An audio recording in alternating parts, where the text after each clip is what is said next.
The sunrise came the way it always did over the Montana plains. Gold bleeding into purple, purple dissolving into the pale blue of another day that would pass like all the others. Colonel Thomas Harrison watched it from the kitchen window of the ranch house, his hands wrapped around a coffee mug that had gone cold 20 minutes ago. He poured it down the sink. Then he poured the second cup down the sink too, the one he still made out of habit, the one nobody drank anymore. 3 years. 3 years since Bate had sat across from him at this table, reading the newspaper in that focused way of hers, her reading glasses perched on her nose, occasionally looking up to share some ridiculous headline that would make them both laugh. 3 years since her chair had been anything but empty. Tom rinsed both mugs and set them in the dish rack. The clock on the wall read 5:47, 17 minutes ahead of schedule. He was getting sloppy with his timing. Outside, the horses were waiting. He could hear Duke, the big roan gelding, snorting impatiently by the fence line. Animals didn't care about grief. They cared about hay and water and the rhythm of the day, and in a way Tom envied them that simplicity. He pulled on his worn Carhartt jacket, the one with the tear in the left pocket that Bate had always meant to fix, and stepped out into the cool morning air. Max, his Australian shepherd, fell into step beside him without being called. The dog had been Bate's idea, a companion for Tom's retirement from the Air Force. She'd been right about that, like she'd been right about most things. Max didn't judge, didn't ask questions, just walked beside him through the morning routine, patient and steady. Tom fed the horses, checked the fence line along the north pasture where the posts were starting to lean, and made a mental note to fix them. He'd been making that same mental note for 6 months. The physical work felt good, though. It gave his hands something to do, his body a purpose.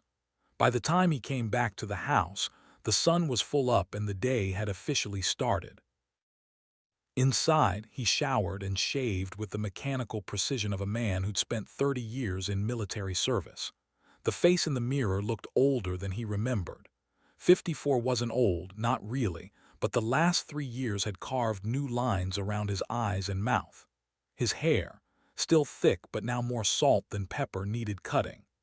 Bate used to cut it for him at the kitchen table, a towel around his shoulders, her fingers gentle on his scalp. He pushed the thought away. That path led nowhere good. The video call notification chimed at precisely 8 o'clock. Sarah, his daughter, right on schedule. She lived in Seattle now with her husband and 2 kids, a world away from this ranch in Montana where she'd grown up. Tom accepted the call and his daughter's face filled the screen, concern already etched in her expression. "Morning, Dad." "Morning, sweetheart. You look tired." "I'm fine." Sarah sighed. It was a sound he'd become familiar with, that particular mixture of love and exasperation that only children could direct at their parents. "Dad, Michael and I have been talking." Tom's son Michael was a Navy pilot currently stationed in San Diego. Between deployments, the kids coordinated their worry about their father with the efficiency of a military operation. Tom would have been proud if it wasn't so damn annoying. "You don't need to be talking about me," Tom said. "You're living alone on that ranch. You barely leave the property. Dad, it's been 3 years. I know how long it's been. Mom wouldn't want this." That was the second time in one morning that someone had invoked what Bate would have wanted. The first had been his own thoughts. Tom rubbed his jaw, feeling the fresh smoothness of the shave, buying time. "I'm managing fine, Sarah." "Managing isn't living." The words hit harder than she probably intended.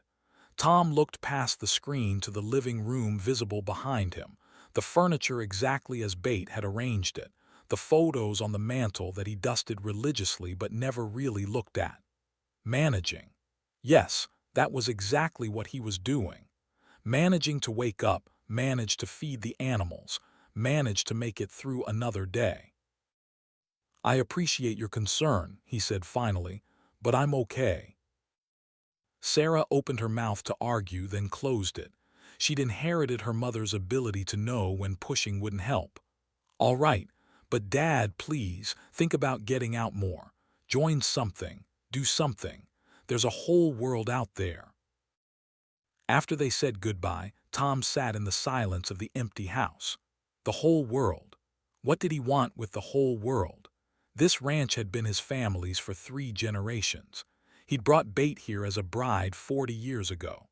Their children had learned to walk on these floors, ride horses in these pastures. The whole world had never seemed as important as these 4 walls and the woman who'd made them a home. His phone rang again. This time it was Marcus Webb. "Tom, you busy?" Marcus had been Tom's friend since their Air Force days. They'd flown together, bled together, grown old together. Marcus had lost his own wife 10 years back and had eventually, impossibly, found love again at 62 with a woman named Helen. Tom had been skeptical at first. Then he'd seen them together, seen how Marcus's whole face lit up when Helen walked into a room, and he'd understood. But that was Marcus. Tom couldn't imagine starting over, wouldn't even know how. "Just finished chores," Tom said. "What's up?" "I need to run something by you, face to face. I'm coming over." "Marcus, you don't need to drive all the way out here." "Already halfway there. Put coffee on." The line went dead. Tom looked at the phone, then at Max, who'd been listening to the one-sided conversation with the intense focus dogs brought to anything involving their humans. "Well," Tom said to the dog, "guess we're having company." By the time Marcus's truck pulled up the long driveway, Tom had fresh coffee brewing and had even pulled out some of the cookies that Sarah had sent in her last care package. Marcus climbed out of his vehicle looking like he always did, perpetually wind-blown, perpetually optimistic, perpetually unable to take life as seriously as it deserved. They sat on the porch, coffee mugs in hand, watching the horses graze in the distance. For a while, neither man spoke. That was one of the things Tom appreciated about Marcus. He didn't feel the need to fill silence with noise. Finally, Marcus said, "You know I work with the university now." "The xenobiology program, yeah. We've got this cultural exchange thing going. Earth and the Stellari. Month-long immersion where they place their people with human families, rural settings, learn how we actually live. Not the cities, not the political stuff. Real life." Tom took a sip of coffee. He had a feeling he knew where this was going. "They need host families," Marcus continued. "People with space, patience, and ideally some life experience. The program pays well, covers expenses, then some." "I fought the Stellari, Marcus. 20 years ago, different time, different war." Tom set his mug down carefully. The war. He didn't talk about the war much, didn't like to remember the things he'd seen, the missions he'd flown. Combat had a way of stripping away everything but survival, and when survival was over, you were left with the ghosts of choices you'd made at 30,000 feet. "I'm not the right person for this," Tom said. "You're exactly the right person." Marcus leaned forward, his expression serious now. "Tom, I'm your friend. I'm going to be straight with you. You're dying here. Slowly, but you're dying. This place, these routines, they're not honoring Bates' memory. They're burying you alive next to her." The words stung because they were true. Tom felt the sharp edge of them, wanted to argue, wanted to defend his choices. But Marcus wasn't done. "Bate would want you to live, really live. And yeah, hosting some Stellari dignitary for a month probably isn't going to fix everything. But it's something. It's different. It's a reason to clean up the guest room and remember what it feels like to have another presence in this house." Tom thought about the empty chair at breakfast, The second coffee cup poured and discarded. The photos he dusted but didn't see. "What kind of dignitary?" he asked, surprising himself. Marcus smiled. "Senior diplomat, cultural ambassador. They didn't give me all the details, just said she's experienced, professional, specifically requested a rural military setting." He paused. "They also pay $3,000 for the month plus any expenses." Tom's north fence line flashed through his mind, the posts that needed replacing, the barn roof that was starting to leak. $3,000 would cover the repairs and then some. But more than that, Marcus was right about one thing. It would be different.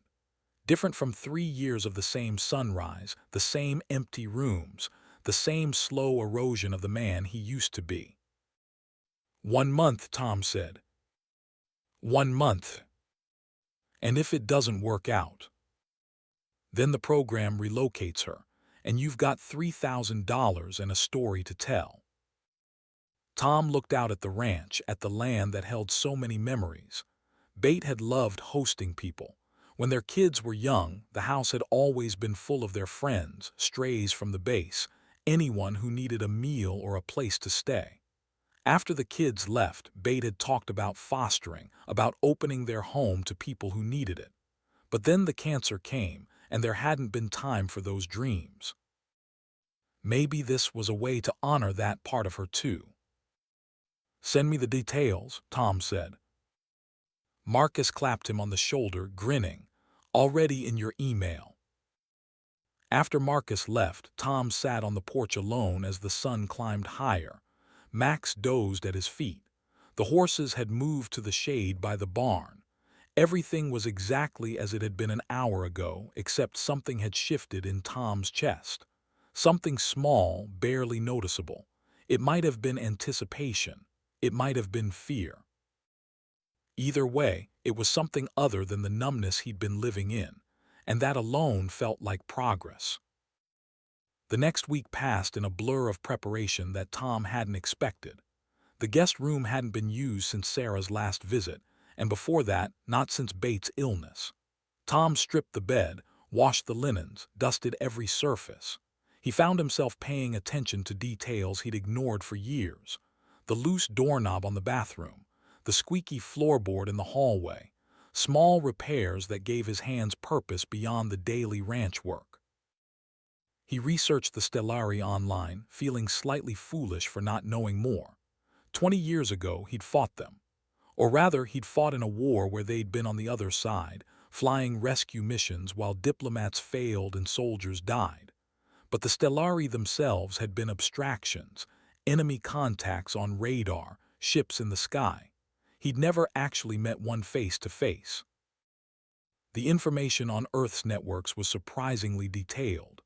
The Stellari were tall, averaging around 6 feet, with silver-toned skin that carried faint patterns like constellations. Their eyes were large and violet, adapted for their home world's dimmer sun. They were vegetarian, long-lived, and possessed what the scientific literature carefully termed enhanced empathic sensitivity. Tom wasn't sure what that meant exactly, but he made notes, bought vegetables he'd never purchased before, researched recipes that didn't involve meat. If he was doing this, he was doing it right. That was the military training. Half measures got people killed, or in this case, embarrassed. 2 days before the Stellari diplomat was scheduled to arrive, Sarah called again. "Dad, Marcus told me about the exchange program." "Did he now?" "Don't be mad at him. He's worried about you. We all are." Tom leaned back in his desk chair, looking at the notes he'd made about Stellari dietary requirements. "I'm not mad, and you don't need to worry." "A Stellari diplomat, Dad. You're really doing this." "Apparently." There was a pause on the line. Then Sarah said, her voice softer, "Mom would be proud of you." Tom's throat tightened. He managed, "You think so?" "I know so. She always said you were at your best when you were taking care of people, when you had a mission." After they hung up, Tom sat in the quiet of the study. The window looked out over the west pasture, where the sun was starting its slow descent toward the mountains. Bates' foe sat on the desk corner, the same one that had been there for 30 years. Her smile permanent, frozen in a moment when she'd been young and healthy, and the future had stretched out before them like an endless summer. "Well, Bate," he said to the photo, "I hope you're right about this." The morning of the arrival, Tom woke before dawn. Nervous energy, the kind he hadn't felt since his combat days. He went through his routine with extra care. Shaved twice, making sure he'd gotten every spot. Changed shirts 3 times before settling on a simple blue button-up that Bate had always said brought out his eyes. Fed the horses early so they wouldn't be restless when the transport arrived. By 10 o'clock everything was ready. The house was clean. The guest room was prepared. Tom had even baked bread, following one of Bates' old recipes that he found in her handwritten cookbook. The smell filled the house, warm and welcoming, and for a moment Tom could almost imagine she was still there, supervising from the kitchen doorway. The government transport was scheduled for 1100 hours. Military time, military precision. Tom appreciated that. At 10:55 he was on the porch, Max sitting alert beside him, both of them watching the sky. The transport came in low over the north pasture, sleek and silent in the way that modern military craft were. Nothing like the loud, shuddering birds Tom had flown 2 decades ago. This was newer tech, probably Stellari-influenced design. It settled into the open space near the barn with barely a whisper, landing struts extending smoothly. Tom walked toward it, his heart beating faster than he wanted to admit. This was it, a month with a stranger, an alien stranger, a Stellari diplomat who he'd probably have nothing in common with. What had he been thinking? The transport door opened with a soft hiss of equalizing pressure. And Ambassador Seris stepped out into the Montana sunlight. Tom's first thought was that the photos hadn't done her justice. Her second thought was that he probably shouldn't be having a first thought like that. She was tall, exactly as the literature had said, perhaps 6'2" in her flat diplomatic boots. Her skin caught the light like polished silver, and yes, there were the patterns, faint constellations that seemed to shift as she moved. Her hair was long and white, pulled back in a style that was both elegant and practical. But it was her eyes that stopped him. Violet, deep and ancient, looking at him with an intensity that made him feel suddenly exposed. She wore simple clothes, a dark tunic and pants that looked vaguely military in cut, professional, dignified. And there was something in the way she held herself, a bearing that Tom recognized immediately. This was a woman who'd commanded, who'd led, who'd seen things and survived them. For a long moment, they simply looked at each other across the space of the ranch yard. Then Sarah spoke, her voice melodious but carrying an undercurrent of something Tom couldn't quite name. "Colonel Harrison, I read your file. You flew rescue missions over Stellari Prime in 2827. Not a greeting, not an introduction, a statement of fact delivered with the weight of history." Tom found his voice. "I did, you were there." "I was." She took a step forward, and Tom could see the patterns on her skin shift, subtle colors moving like aurora beneath silver. "My husband commanded the evacuation your squadron covered." The word "commanded" hung in the air, past tense. Tom had flown enough rescue missions to know that not everyone made it out. The statistics had been brutal that year. Stellari forces trying to evacuate civilians while rebel factions targeted anything that moved. Tom's squadron had provided air cover, buying time for the transports, but time hadn't been enough for everyone. "I'm sorry for your loss," Tom said, because it was true, and because 20 years of war had taught him that sorry was sometimes all you had. Seris inclined her head, accepting the condolence with grace. "Captain Jaron, he went back for civilians. He didn't make it to the final transport. She paused, her violet eyes still locked on Tom's. I requested a rural placement specifically. Your military record suggested discipline, structure. I did not expect, however, that my host would be you. That makes two of us, Ambassador. Seris, please. If we are to share living space for a month, formality seems excessive. Tom gestured toward the house, falling back on the manor's bait had drilled into him over 40 years of marriage. You've had a long trip. Can I show you to your room? Inside, the house felt different with another presence. Tom was acutely aware of every detail as he gave Seris the brief tour. The living room with its worn furniture and photo-covered mantel. The kitchen where Bates' cookbook still sat on the counter. The hallway leading to the bedrooms. He showed her the guest room, watched as she took in the simple space. Clean white walls, a quilt Bate had made 20 years ago, a window that looked out over the east pasture. This is perfect, Sarah said. Thank you. Bathrooms across the hall. I wasn't sure about your dietary needs, but I did some research. There's fruit and vegetables. I made bread this morning. Seris turned to look at him, and something in her expression softened. You made bread. My wife's recipe. She was the real cook. I'm just following instructions. Your wife? Not a question. Seris's eyes had drifted to his left hand, to the wedding ring he still wore. The file mentioned you were widowed. I'm sorry. 3 years ago, cancer. The silence that followed felt different from the awkward pauses Tom had navigated with well-meaning neighbors and relatives. Seris didn't fill it with platitudes or uncomfortable sympathy. She simply stood there, her presence steady, and somehow Tom knew she understood. Not the specifics, maybe, but the shape of loss. The way it carved you hollow.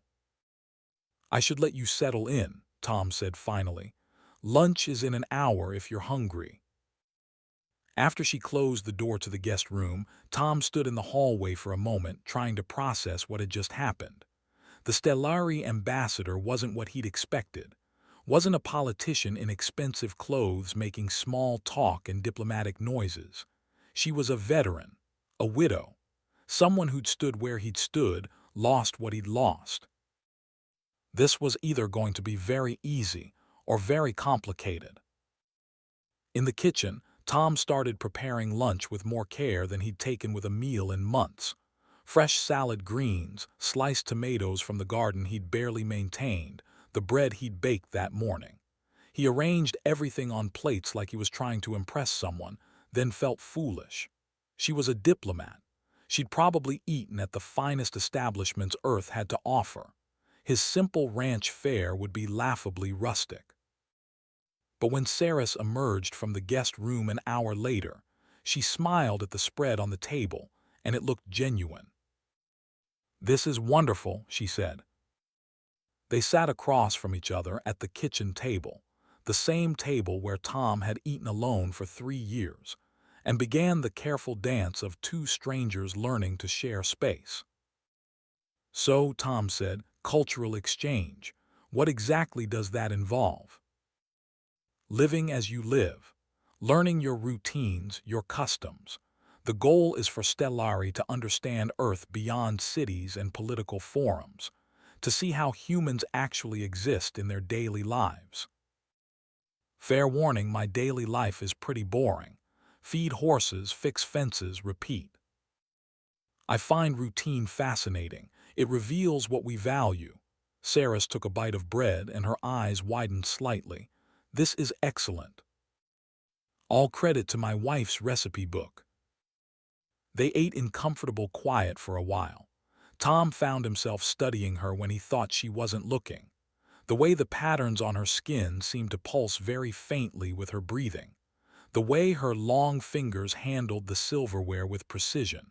She moved with economy, nothing wasted, everything purposeful. Military training never really left you. You said you commanded evacuations, Tom said finally. That must have been difficult. It was necessary, though necessity doesn't make loss easier. No, it doesn't. Seris looked up at him, and Tom felt something pass between them. Understanding, maybe. The shared knowledge of what it meant to follow orders, to make impossible choices, to come home when others didn't. "How long were you married?" Seris asked. 40 years, since I was 22. She was the first person I met when I transferred to Malmstrom Air Force Base. Library clerk. I checked out a book about Montana history just to have an excuse to talk to her. Did you read the book? Tom smiled despite himself. Cover to cover, then checked out 3 more. Took me 2 months to work up the courage to ask her to dinner. But you did. She said yes, best decision she ever made. He paused. Well, that's what I told her anyway. She'd usually laugh and say it was the worst decision that worked out best. Seris's expression held something Tom couldn't quite read. Jaren and I were bonded for 30 years. Among my people, that's considered a brief marriage, but we were young when we met. Military academy. He was terrible at spatial navigation. I tutored him. He passed. Top of his class. Very competitive, my Jaren. The way she said my Jaren made Tom's chest tighten. He recognized that tone. The possessive pride that survived death, that claimed the past even when the present was empty. After lunch, Tom showed Seris the ranch properly. They walked the fence lines, checked on the horses, toured the barn where Tom kept his tools and the tractor that was older than his marriage. Seris asked questions, intelligent questions that showed she was genuinely interested in how things worked. When they reached the north pasture, she stopped, looking out at the mountains in the distance. It's beautiful here, she said. Different from Stellari Prime, but beautiful. What's your home world like? The sun is dimmer, redder. Our skies are deeper purple, especially at sunset. But the mountains, the open spaces, the sense of vastness, those are similar. She turned to him. This feels peaceful. It is most days. Most days. Tom shrugged. Some days it feels more like isolation than peace. Seris nodded slowly, and Tom realized she understood that too. The difference between chosen solitude and imposed loneliness. They walked back to the house as the sun started its afternoon descent. Max had adopted Seris immediately, following her around with devoted attention. She seemed pleased by this, occasionally reaching down to scratch behind his ears. Does he always follow guests? She asked. He hasn't had any to follow in 3 years, but he likes you. Animals are honest. Their affection is uncomplicated. That evening, Tom cooked dinner, or rather, heated up the vegetarian stew he'd made the day before and hoped it was edible. Seris ate without complaint, even complimented the seasoning. They sat at the table as the light faded outside, and Tom found himself talking more than he had in months. About the ranch, about his kids, about the small details of daily life. Seris listened with complete attention, the kind of focused presence that made you feel heard in a way that went beyond just sound. When she talked about Stellari culture, her voice carried both pride and melancholy. She spoke of their art, their philosophy of harmony and balance, their belief that all life was connected through invisible threads of energy and emotion. We're empaths, she explained when Tom asked about the enhanced sensitivity mentioned in the literature. We feel the emotional states of those around us, not thoughts precisely, but emotions, the general emotional climate. That sounds overwhelming. It can be, especially around humans. You feel so intensely, so quickly. Your emotions are like weather systems, sudden and powerful. And right now, what am I feeling? Seris tilted her head, studying him. The patterns on her skin shifted, colors Tom hadn't seen before rippling across the silver. Uncertainty, loneliness, a thread of something else, something newer, possibly hope, possibly fear. She wasn't wrong. Can you, I don't know, turn it off? No more than you can choose not to see, but I can mute it, filter it, and some emotions are easier to be around than others. After dinner, they gravitated to the porch. Tom brought his coffee, Seris brought tea she'd made from herbs she'd packed. They sat in the rocking chairs Bate had insisted on buying 15 years ago, watching the stars emerge in the darkening sky. On Stellari Prime, Seris said softly, we have a tradition, star mapping. We believe that when someone dies, their spirit joins the stars, becomes part of the constellation. Those we've lost watch over us from above. Tom looked up at the vast Montana sky, the Milky Way beginning to show itself. That's a nice thought. Do you have similar beliefs? Bate believed in heaven, a place where we'd all meet again someday. I'm not sure what I believe anymore. After she died, a lot of things stopped making sense. Seris was quiet for a long moment. Then she said, Jaren's been gone 15 years. The not making sense part, that doesn't really stop. You just get better at navigating it. Something about the way she said it, the gentle honesty without false comfort, made Tom's eyes burn. He blinked hard, staring up at the stars. Does it get easier? No, but you get stronger, and some days that's enough. They sat in silence after that, but it wasn't uncomfortable. Two people who'd loved and lost, sitting under the same stars, acknowledging the weight they both carried. When they finally went inside, Seris paused at the hallway entrance. Thank you for today, Tom, for your hospitality, for your honesty.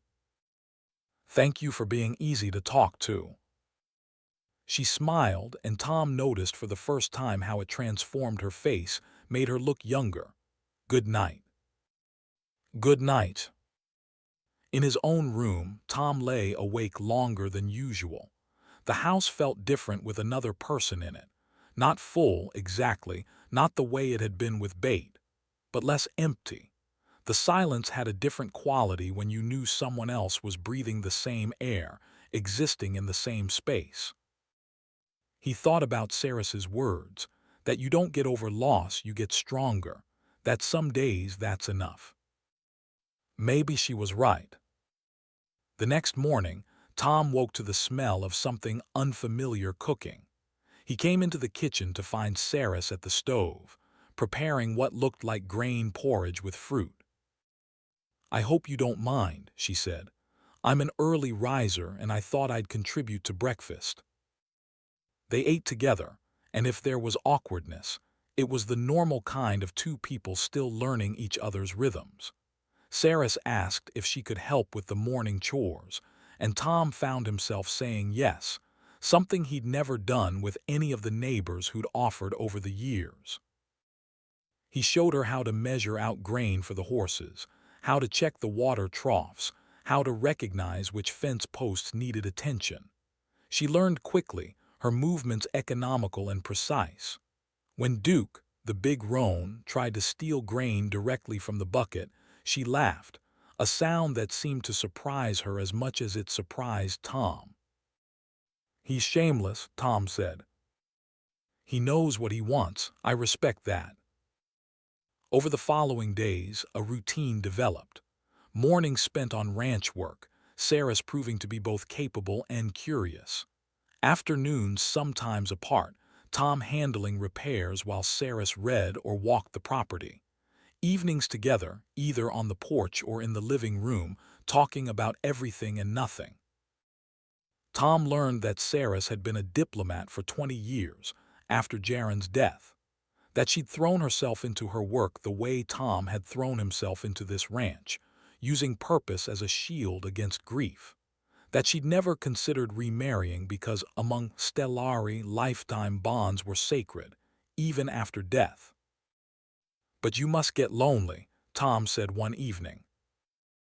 Constantly, but loneliness seemed preferable to betraying Jaren's memory. That's not betrayal, that's just living. Seris looked at him across the space of the living room, her violet eyes serious. Is it? Then why are you still wearing your wedding ring? Tom looked down at the gold band on his finger, worn smooth by 4 decades. Because I don't know who I am without it.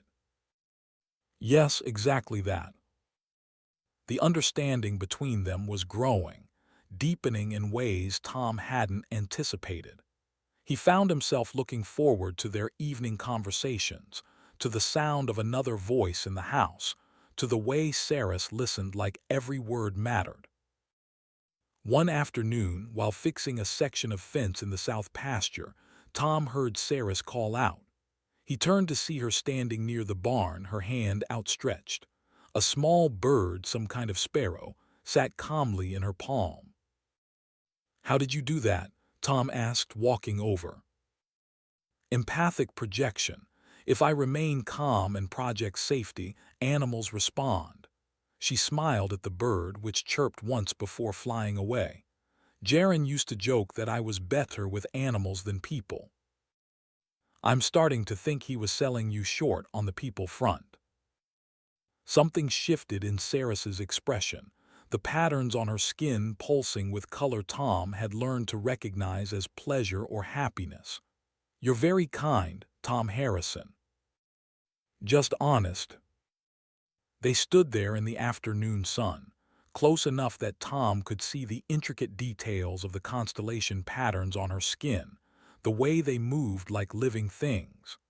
Close enough that he noticed how tall she was, how her presence filled space in a way that wasn't about size, but about substance. Tom stepped back, suddenly aware of how long he'd been staring. "We should finish this fence," he said, his voice rougher than intended. That night sleep came hard. Tom lay in bed, staring at the ceiling, trying to understand what was happening. It had been 2 weeks since Seris arrived. 2 weeks of conversation and shared meals and growing comfort. 2 weeks of feeling something other than the gray numbness that had defined the last 3 years. He was attracted to her. Not just physically, though there was that too, in a way that made him feel both guilty and alive. But it was more than that. He liked her sharp intelligence and dry humor, liked the way she could sit in silence without it being awkward, liked how she didn't treat his grief like something to be fixed but as something to be acknowledged and carried. But she was here for a cultural exchange, a month-long assignment. She had a life on Stellari Prime, responsibilities, a career. And she'd loved her husband for 30 years, wore his memory like Tom wore his wedding ring. This wasn't going anywhere, couldn't go anywhere. He needed to remember that. The next morning, Tom was quieter than usual. He went through the chores with mechanical efficiency, aware of Seris watching him but not quite able to meet her eyes. "Tom," she said finally, as they were walking back from the north pasture, "have I done something to offend you?" "What, no?" "Your emotional state is different today. Withdrawn, conflicted." "Right, empath." Tom stopped walking, turned to face her. The Montana sun was behind her, casting her in silhouette, turning her silver skin into something that glowed. He took a breath. "I need to be honest with you," he said. "These last 2 weeks, I've enjoyed your company, more than I've enjoyed anything in 3 years, and that's making me feel things I'm not sure I should be feeling." Seris was very still, her violet eyes locked on his. "What kind of things?" "The kind that complicate a 30-day cultural exchange." For a long moment she didn't respond. Then quietly, "I'm feeling them too." Tom's heart kicked against his ribs. "You are. Your presence is calming. You make me laugh, which is something I thought I'd forgotten how to do. You speak of your wife with such love, and it doesn't make me jealous. It makes me remember what it felt like to love Jaren that way, and that's a gift I didn't expect." She paused, and the patterns on her skin shifted, turned warmer. "You asked me once what emotions I was sensing from you. That threat of something newer. I didn't tell you that I was sensing it because I'm feeling it too. They stood there in the middle of the pasture, Max sitting patiently between them, the horses grazing nearby, the whole vast Montana landscape spreading out in every direction. "This is crazy," Tom said. "Probably. You're only here for another 2 weeks." "I'm aware." I don't know how to, I mean. It's been 3 years and Bate was the only woman I ever. Seris reached out and took his hand. Her skin was warm, warmer than he'd expected, and the touch sent something electric through him. "We don't have to know anything right now. We don't have to make decisions or plans or promises. We can just be two people who have found unexpected comfort in each other's company." Tom looked down at their joined hands. Hers so different from his, silver against sun-weathered tan, longer fingers, those constellation patterns that seemed to glow brighter where they touched. "I don't want to hurt you," he said. "Then don't, and I won't hurt you. We'll just see what happens. Is that acceptable?" It was the most logical thing anyone had said to him in years, and the most terrifying. "Yeah," he said. "Yeah, that's acceptable." Sarah squeezed his hand once, then let go, but the warmth of her touch lingered. That evening they sat on the porch as usual, but everything felt different. Not awkward, but charged with potential. Tom was hyper-aware of every movement, every word. When Seris's shoulder brushed his reaching for her tea, he felt it like electricity. "Tell me about your children," Seris said. "You've mentioned them, but I'd like to know more." Tom talked about Sarah and Michael, about how proud he was of them, how they'd grown into good people despite having a father who'd been deployed more often than home during their childhoods. He talked about Bates' role in that, how she'd been the steady center while he'd been the satellite orbiting in and out. "They worry about you," Seris observed. "They think I'm stuck." "Are you?" Tom considered the question. A month ago he would have denied it. Now, with Sarah sitting beside him, with the evidence of 2 weeks of actual living instead of just existing, he couldn't. Maybe I'm starting to get unstuck." "Good, being stuck dishonors the memory of those we've lost. They wouldn't want us frozen." "Bate used to say that she wanted me to live fully even after she was gone, made me promise not to shut down." Tom laughed without humor.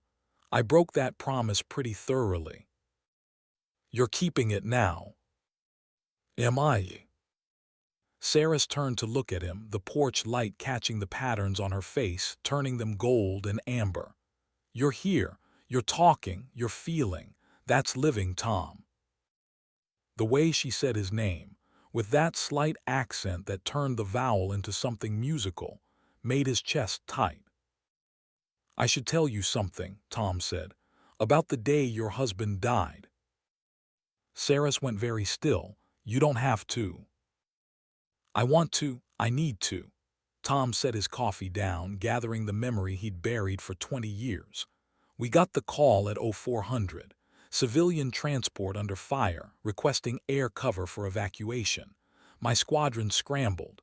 By the time we got there, the ground situation was chaos. Your people were trying to load civilians while rebel forces had them pinned down." He could still see it, the smoke and fire, the desperate scramble of people trying to reach safety. "We gave everything we had, bought you 20 minutes, maybe 25, but it wasn't enough. The rebel forces had armor we didn't know about. One of your commanders, he went back, ran toward the civilians still trapped.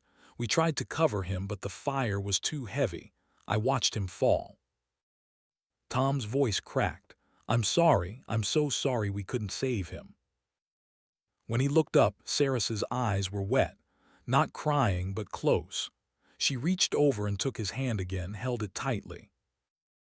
"Jaren's last transmission," she said softly, "mentioned the American Rescue Squadron. He said, 'Tell them they tried. Tell them it mattered.'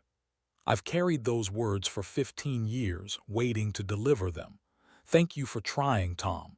Thank you for giving him those extra minutes to save the people he went back for."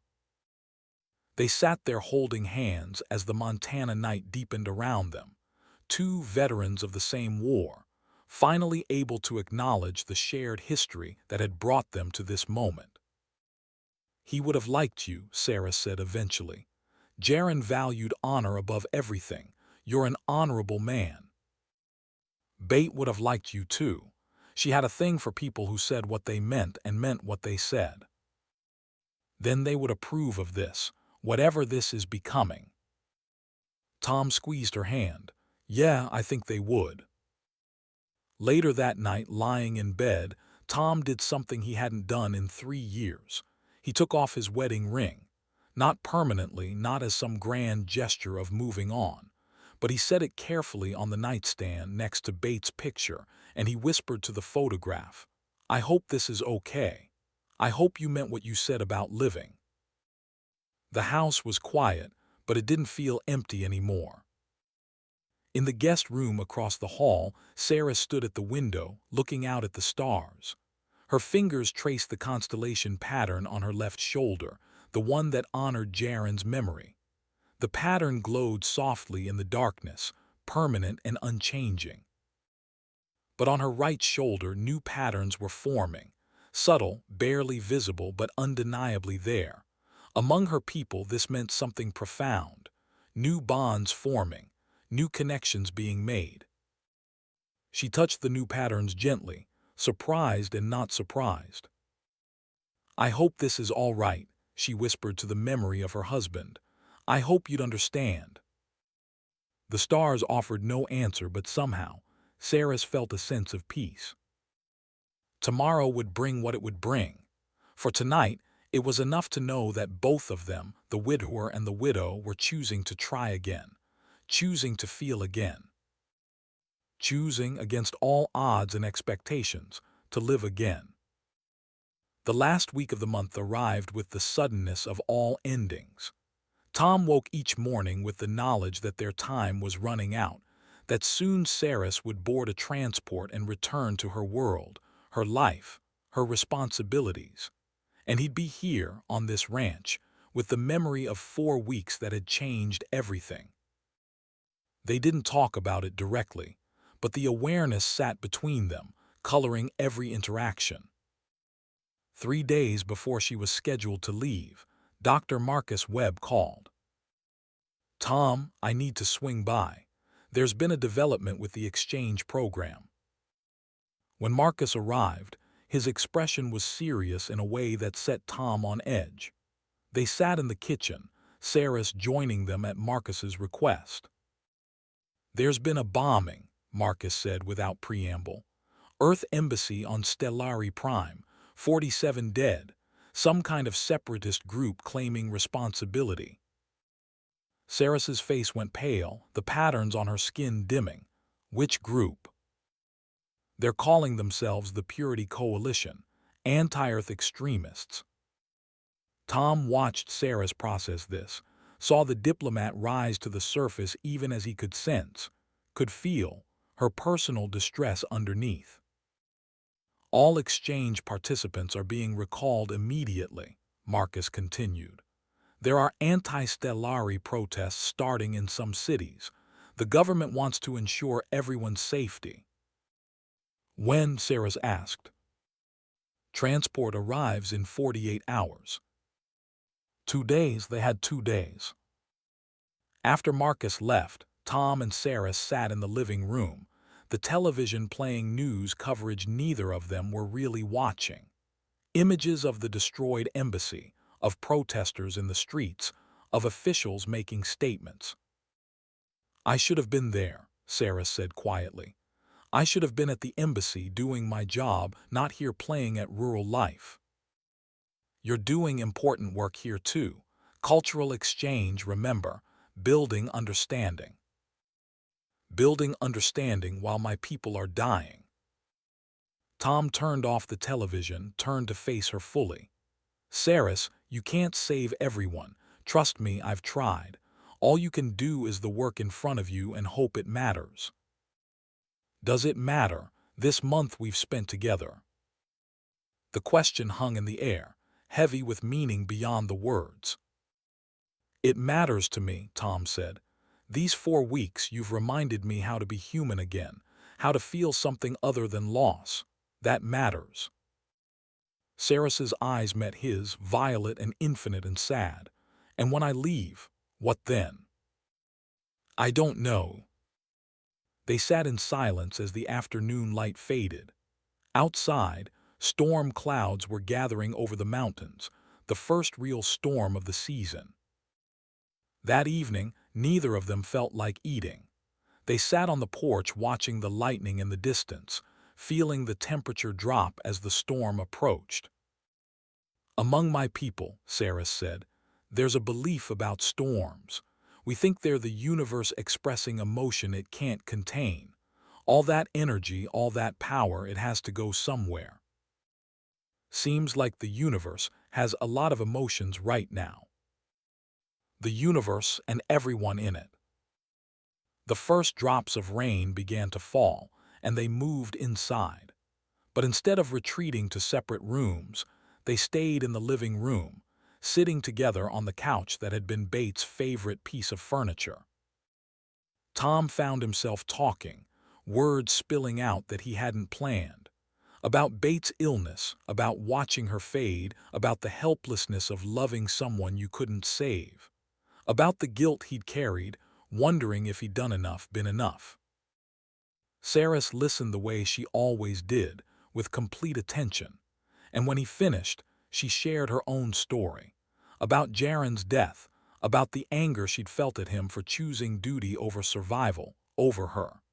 About the 15 years she'd spent trying to honor his memory while slowly suffocating under the weight of it. I came to Earth for this assignment because I was drowning, she admitted.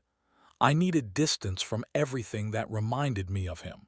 From the embassy where we'd met, the city where we'd lived, the people who knew us together. I needed to breathe. And did you breathe?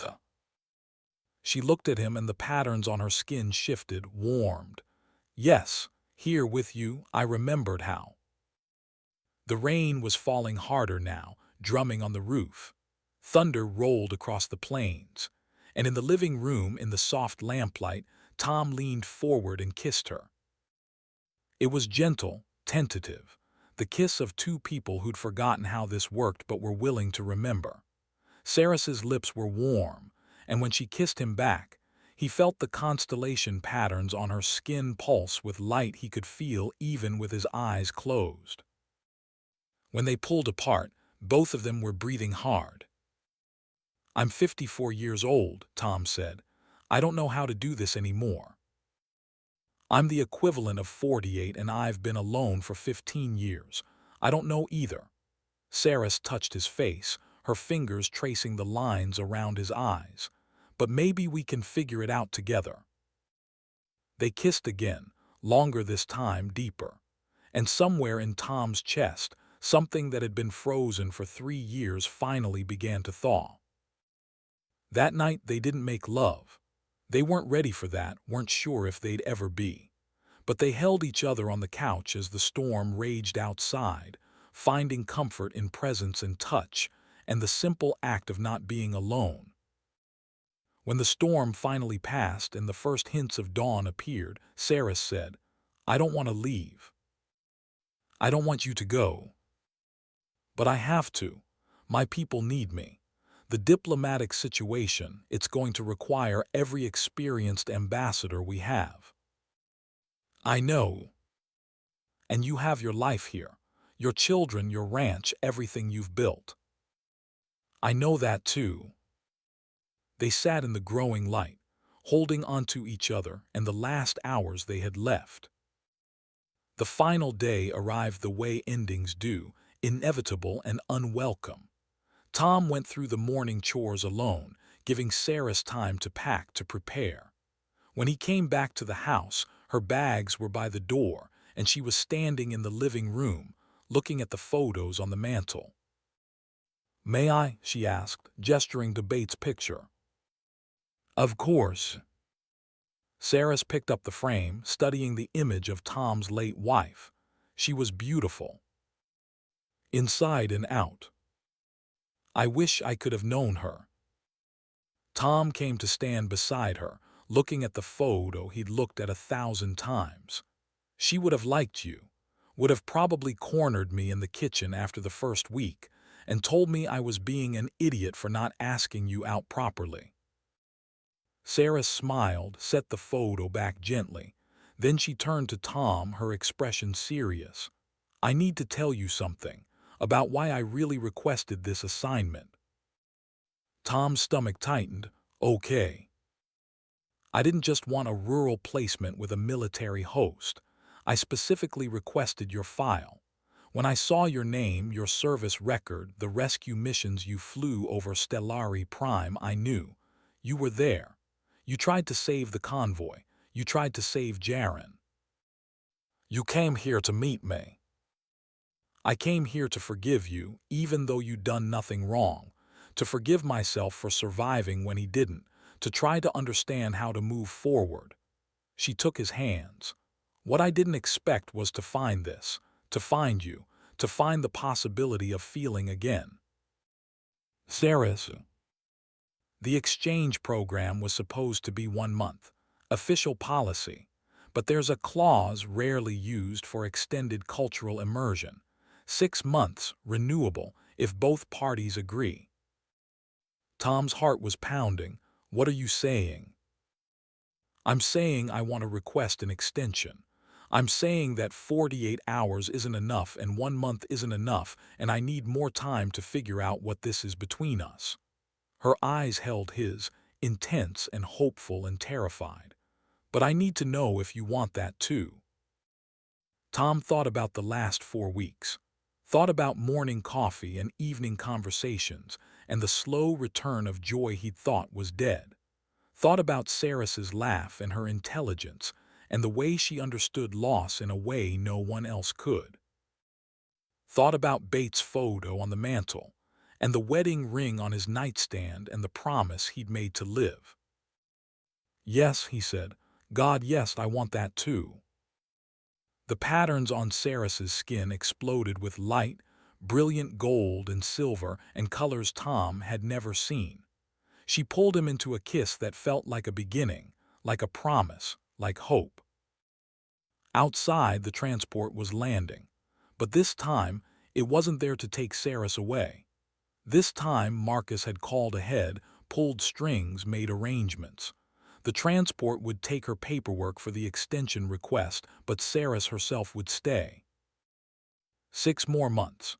6 months to figure out if this impossible thing between a widowed Air Force colonel and a Stellari ambassador could become something real.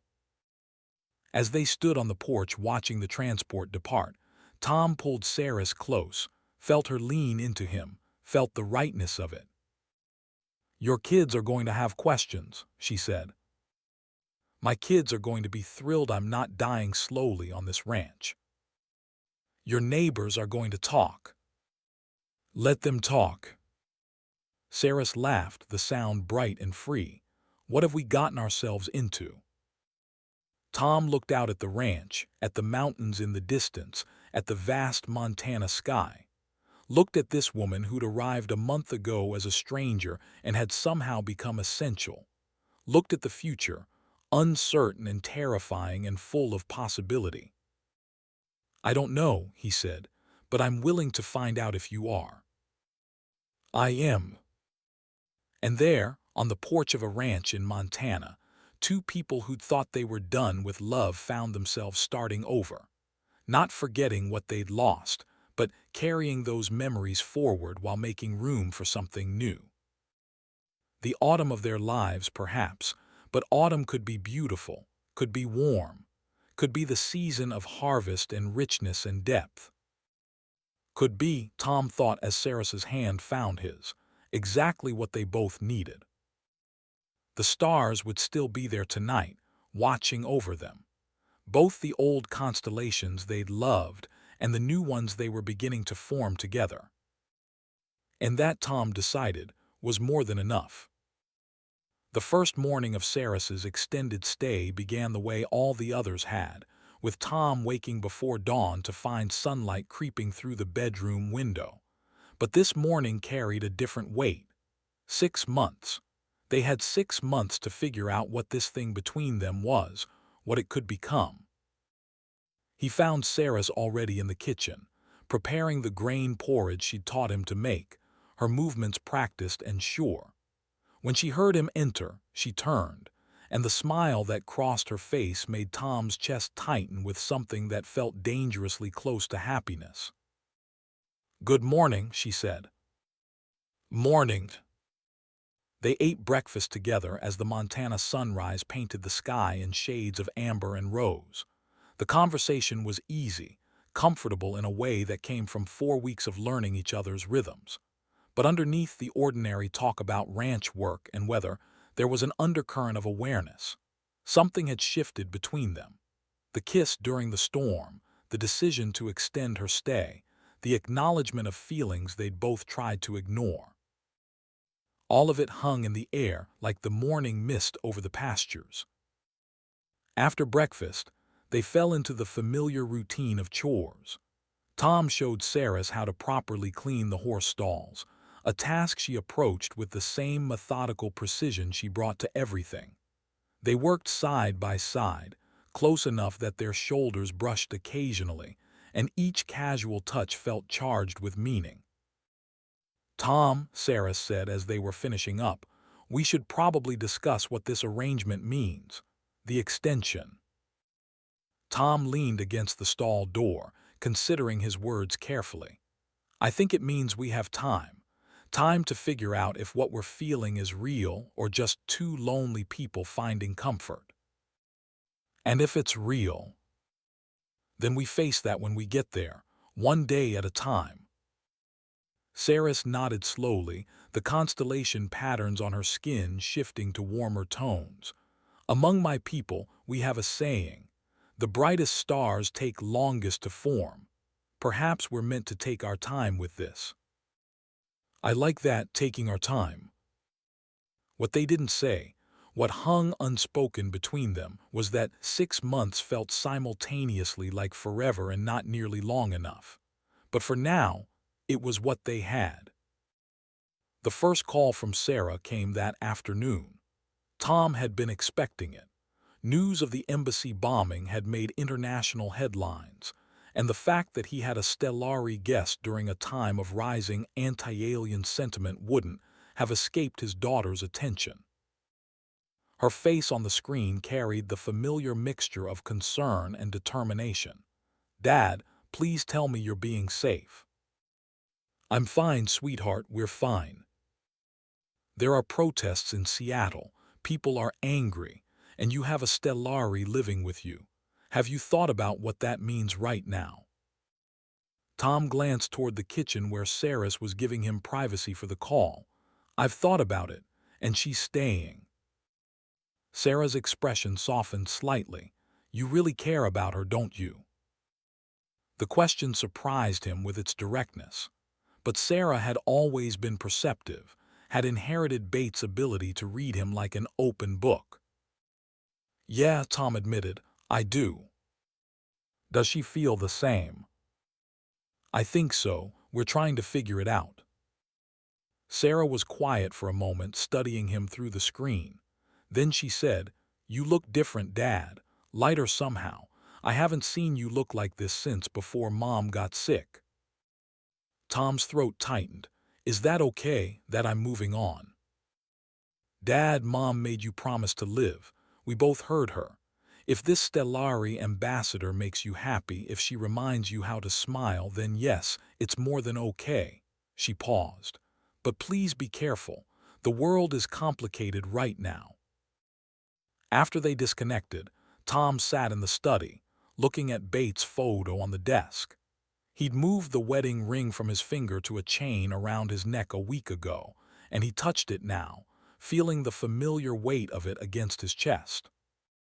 "She approves," he said to the photo. "I think you would too." That evening, Tom and Sarah sat on the porch as the sun set. The ritual had become essential, this quiet time where they could simply exist together without the need for constant conversation.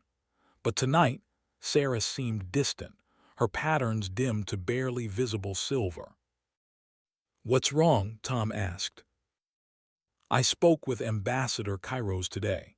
The situation on Stellari Prime is deteriorating. The bombing wasn't an isolated incident. There are more extremist attacks being planned. Both sides, human and Stellari, arming for potential conflict. And you're here instead of there helping. I'm here choosing my own happiness over my duty to my people." The bitterness in her voice was stark. "What kind of ambassador does that make me?" Tom reached over, took her hand. "The kind who's been serving for 20 years without a break. The kind who's earned the right to think about herself for once. Jaren would have never made this choice." "Jaren's dead, Seris, you're not. And you get to decide what your life means now." She looked at him, violet eyes bright with unshed tears. "What if I'm making the wrong choice?" "Then we'll figure that out too, together." The word "together" seemed to settle something in her. She squeezed his hand, and they sat in silence as the stars began to emerge in the darkening sky. The second week of the extension brought the first real test. A group of protesters showed up at the end of Tom's long driveway, about a dozen people carrying signs with slogans Tom didn't want to read. They didn't come onto his property, stayed just beyond the fence line, but their presence was a stark reminder that the world beyond the ranch wasn't as accepting as this small sanctuary they'd built. Marcus drove out that afternoon, his face grim. "Tom, you need to take this seriously. These aren't just random protesters. Some of them are organized. There's talk on certain forums about making an example of Stellari sympathizers." "Are you telling me to send her away?" "I'm telling you to be prepared. Get security cameras. Keep your rifle handy. Don't take unnecessary risks." After Marcus left, Tom found Seris standing at the living room window, watching the distant protesters. Her shoulders were tense, patterns on her skin flickering erratically. "I should go," she said quietly. "I'm putting you in danger." Tom came up behind her, close enough to feel the warmth radiating from her skin. "You're not going anywhere. This is my home, my property. I don't bow to intimidation." "This isn't about pride, Tom. These people are angry. Angry people do unpredictable things. Then we'll be unpredictable right back." He turned her to face him, saw the fear in her eyes, the guilt. "Listen to me. I've faced enemy fire at 30,000 feet. I've made life and death decisions with seconds to spare. A handful of protesters with signs don't scare me. You staying, you being here, that's worth defending. Even if it costs you everything. You're not nothing, Seris. And if the last month has taught me anything, it's that some things are worth fighting for." She kissed him then, sudden and fierce, and Tom pulled her close, feeling the constellation patterns beneath his hands pulse with light and heat. When they broke apart, both breathing hard, Seris whispered, "I don't deserve you." Good thing deserve doesn't enter into it. That night the protesters dispersed, but the unease remained. Tom installed the security cameras Marcus had recommended, checked his firearms for the first time in months, and made sure the ranch was as secure as he could make it. It felt strange, preparing his home like a defensive position, but his military training wouldn't let him ignore the potential threat. 3 weeks into the extension, Tom and Seris crossed a threshold neither had planned but both had been moving toward. It happened naturally, inevitably, on a quiet evening when words ran out, and touch became the only language that mattered. They made love slowly, carefully, two people relearning intimacy after years of solitude. Seris's skin glowed beneath his hands, the constellation patterns bright enough to illuminate the darkened bedroom. And afterward, lying tangled together in sheets that smelled like both of them, Tom felt something break open inside his chest. Not grief this time. Something new. Something that felt like healing. "I love you," he said into the darkness, surprising himself with the words. Seris went very still. Then she propped herself up on one elbow, looking down at him, her white hair falling like a curtain around them. "Say it again." "I love you." The patterns on her skin exploded with light, brilliant gold and silver and colors that had no names in human language. Tears tracked down her face, catching the glow. "I love you too," she whispered. "I didn't think I could feel this again, didn't think I deserved to. We both deserve this. We've earned it, survived enough to know how rare and precious this is." They held each other as the night deepened around them, two hearts that had been broken finding their way toward something whole. The revelation came on a Tuesday morning, 6 weeks into the extended stay. Tom was in the barn repairing tack when Marcus's truck came roaring up the driveway faster than was safe. Marcus jumped out, looking more agitated than Tom had ever seen him. "We need to talk, now where's Seris?" "Inside, Marcus, what's going on?" "Get her, both of you need to hear this." They gathered in the kitchen and Marcus pulled out a tablet, his hands shaking slightly as he activated the screen. "I've been doing some research, following up on the embassy bombing, the extremist groups, and I found something. Tom, Seris isn't just a cultural ambassador on extended exchange." Seris's face went carefully blank, the diplomat's mask sliding into place. Tom felt his stomach drop. "What are you talking about?" he asked. Marcus turned the tablet to face them. On the screen was a classified document, heavily redacted but with Seris's name and image clearly visible. "She's a senior intelligence operative. The cultural exchange program was her cover. She's been investigating human extremist cells linked to the bombing. That's why she's really here." Tom turned to look at Seris, who was staring at the table, unable to meet his eyes. "Is this true?" Tom's voice came out flat, controlled in the way it only did when he was fighting to keep emotion in check. "Yes," Seris said quietly. The single word hit like a physical blow. Tom stood up, needing space, needing air. He walked to the window, stared out at the ranch that had been his sanctuary, feeling it all crack apart. The whole thing was a lie. The exchange program choosing my ranch, all of it. You were using me. "No," Seris was on her feet now. "Tom, no. It started as an assignment, yes. I was placed here because your profile fit what we needed. Rural, isolated, former military. But what happened between us, that was never part of the plan. Those feelings are real." Tom turned to face her, and he saw Marcus quietly slip out of the room, giving them privacy. "How am I supposed to believe that? You've been lying since the day you arrived." "I omitted information.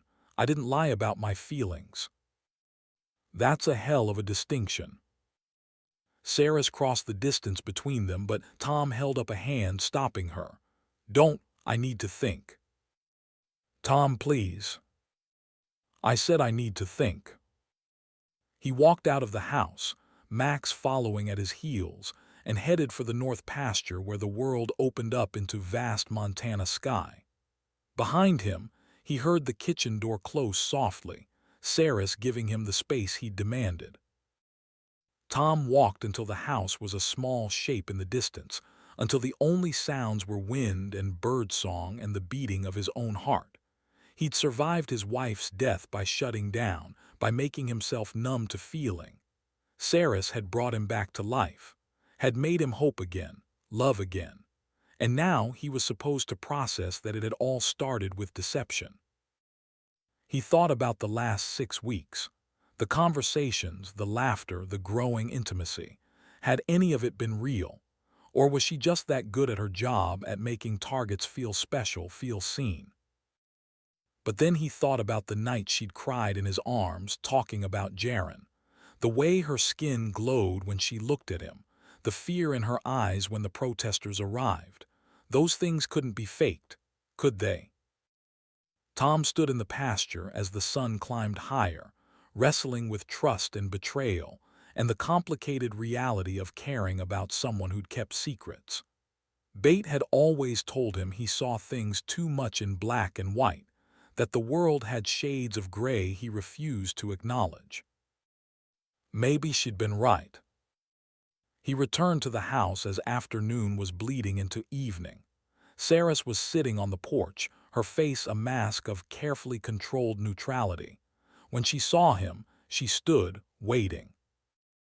"Tell me everything," Tom said. "No more omissions. No more classified information excuses. If we're going to have any chance at this, I need the truth." So she told him about how the embassy bombing was the culmination of months of intelligence gathering, how she'd been tracking human extremist cells that had allied with Stellari separatist groups, how the cultural exchange program had been partially a cover for placing intelligence operatives in strategic locations across Earth. "Your ranch," she explained, "is less than 50 miles from a suspected extremist training facility. We needed someone in the area. Your profile came up. Former military, isolated, psychologically vulnerable due to recent loss. I'm sorry, Tom. That's how we think about these things, in terms of strategic placement and emotional leverage. But you didn't count on actually falling for your target." "No, that was never supposed to happen." She met his eyes, and he saw the same pain he was feeling reflected back. "I should have told you weeks ago, but I was afraid. Afraid you'd send me away. Afraid I'd lose you." Tom sat down on the porch steps, and after a moment Seris sat beside him, careful to leave space between them. They watched the sunset in silence, both processing the weight of truth finally spoken. "Do you still love me?" Tom asked eventually. "Yes, more than I've loved anyone except Jaren. That's not the mission talking, that's me." "And this extremist facility, is it an active threat?" "We believe so, but we don't have enough intelligence yet to move on it." She hesitated. "Tom, there's something else. The extremists know who I am. They've identified my location. That's part of why Marcus came today. There's been chatter on their communications. They're planning something." Tom's military training kicked in immediately, overriding the emotional turmoil. "When?" "We don't know. Could be days, could be weeks." "And you were going to face this alone, without telling me." "I didn't want to put you in more danger than I already had." Tom stood, looked down at her. "Here's what's going to happen. You're going to contact whoever you report to and tell them I know. Then we're going to prepare this ranch for the possibility of trouble. And then, when this is over, you and I are going to have a long conversation about trust and honesty in relationships." "Does that mean you're not sending me away?" Tom held out his hand. "It means I'm choosing to fight for this, for us, even when it's complicated, even when it's hard. That's what you do when you love someone."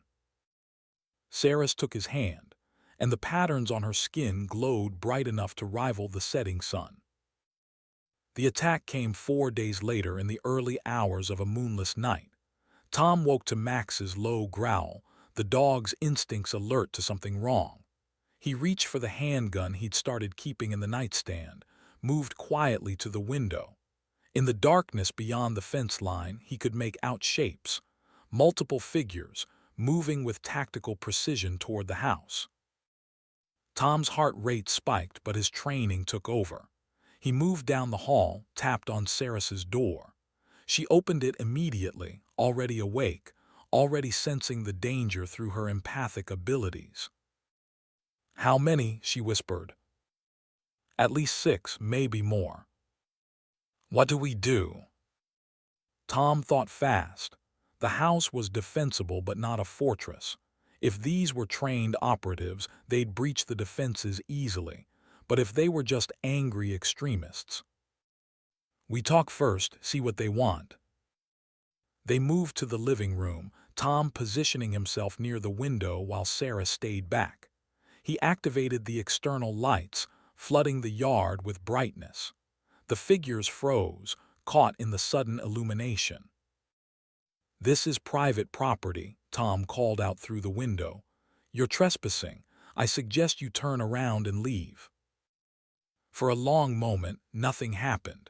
Then one of the figures stepped forward, and Tom's blood went cold. He recognized the walk, the bearing, even before the man stepped into the full light. "Hello, Tom," Eric Hale said. "Been a long time." Eric Hale had been one of Tom's squadron mates 20 years ago, a gifted pilot with a wife and 2 kids waiting for him back home. They'd flown rescue missions together, saved lives together, gotten drunk together after particularly rough days. Tom hadn't seen him since they'd both retired from active service 10 years back. "Eric, what are you doing here?" "I think you know." Eric gestured to the people behind him. 5 others who Tom could now see were armed. Not military-grade weapons, but hunting rifles and handguns. Serious enough. "You've got a Stellari in there, one of the ones responsible for the embassy attack." Ambassador Seris had nothing to do with the bombing. "She's investigating it." "Sure she is. Just like they investigated all the other attacks. Just like they investigated when my family died." Tom felt the words like a gut punch. "Eric, what are you talking about?" "Stellari orbital strike. 15 years ago during the war. They said it was targeting military installations. They hit a civilian shelter instead. My wife, my 2 kids, gone in an instant." Eric's voice cracked. "And we were supposed to just accept it. Collateral damage, they called it." Behind Tom, he heard Seris's sharp intake of breath. He glanced back, saw her face pale, patterns dimming to almost invisible. "I'm sorry," Tom said, and meant it. "I didn't know." Nobody knew, nobody cared. Another statistic in a war that wasn't even ours to fight. Eric raised his rifle, not quite aiming but the threat clear. "And now you're protecting one of them, housing her. I heard you're even sleeping with her. How can you betray your own species like that?" "Eric, listen to me. The war is over. Holding on to this hate, it won't bring them back." "You think I don't know that? I've spent 15 years knowing that. But at least I can stop more people from dying. At least I can make sure the Stellari don't get comfortable here, thinking they can just integrate like nothing happened." Tom stepped out onto the porch, hands visible and empty. A tactical risk, but sometimes de-escalation required vulnerability. "You and I flew together, saved lives together. You're not a murderer, Eric. Don't become one now." "She's not innocent. None of them are." "Then neither am I, neither are you. We all killed during the war. We all followed orders that led to death." Tom took another step forward. "But we're not at war anymore. And punishing Seris for something she didn't do won't balance the scales, won't make your pain mean anything." Eric's hands were shaking, Tom noticed. The rifle wavering. This wasn't a hardened killer. This was a broken man looking for something, anything, to make sense of his loss. "Let me talk to him." Tom turned to find Seris standing in the doorway, backlit by the house lights, her silver skin gleaming. Before he could stop her, she walked past him, down the porch steps into the open yard.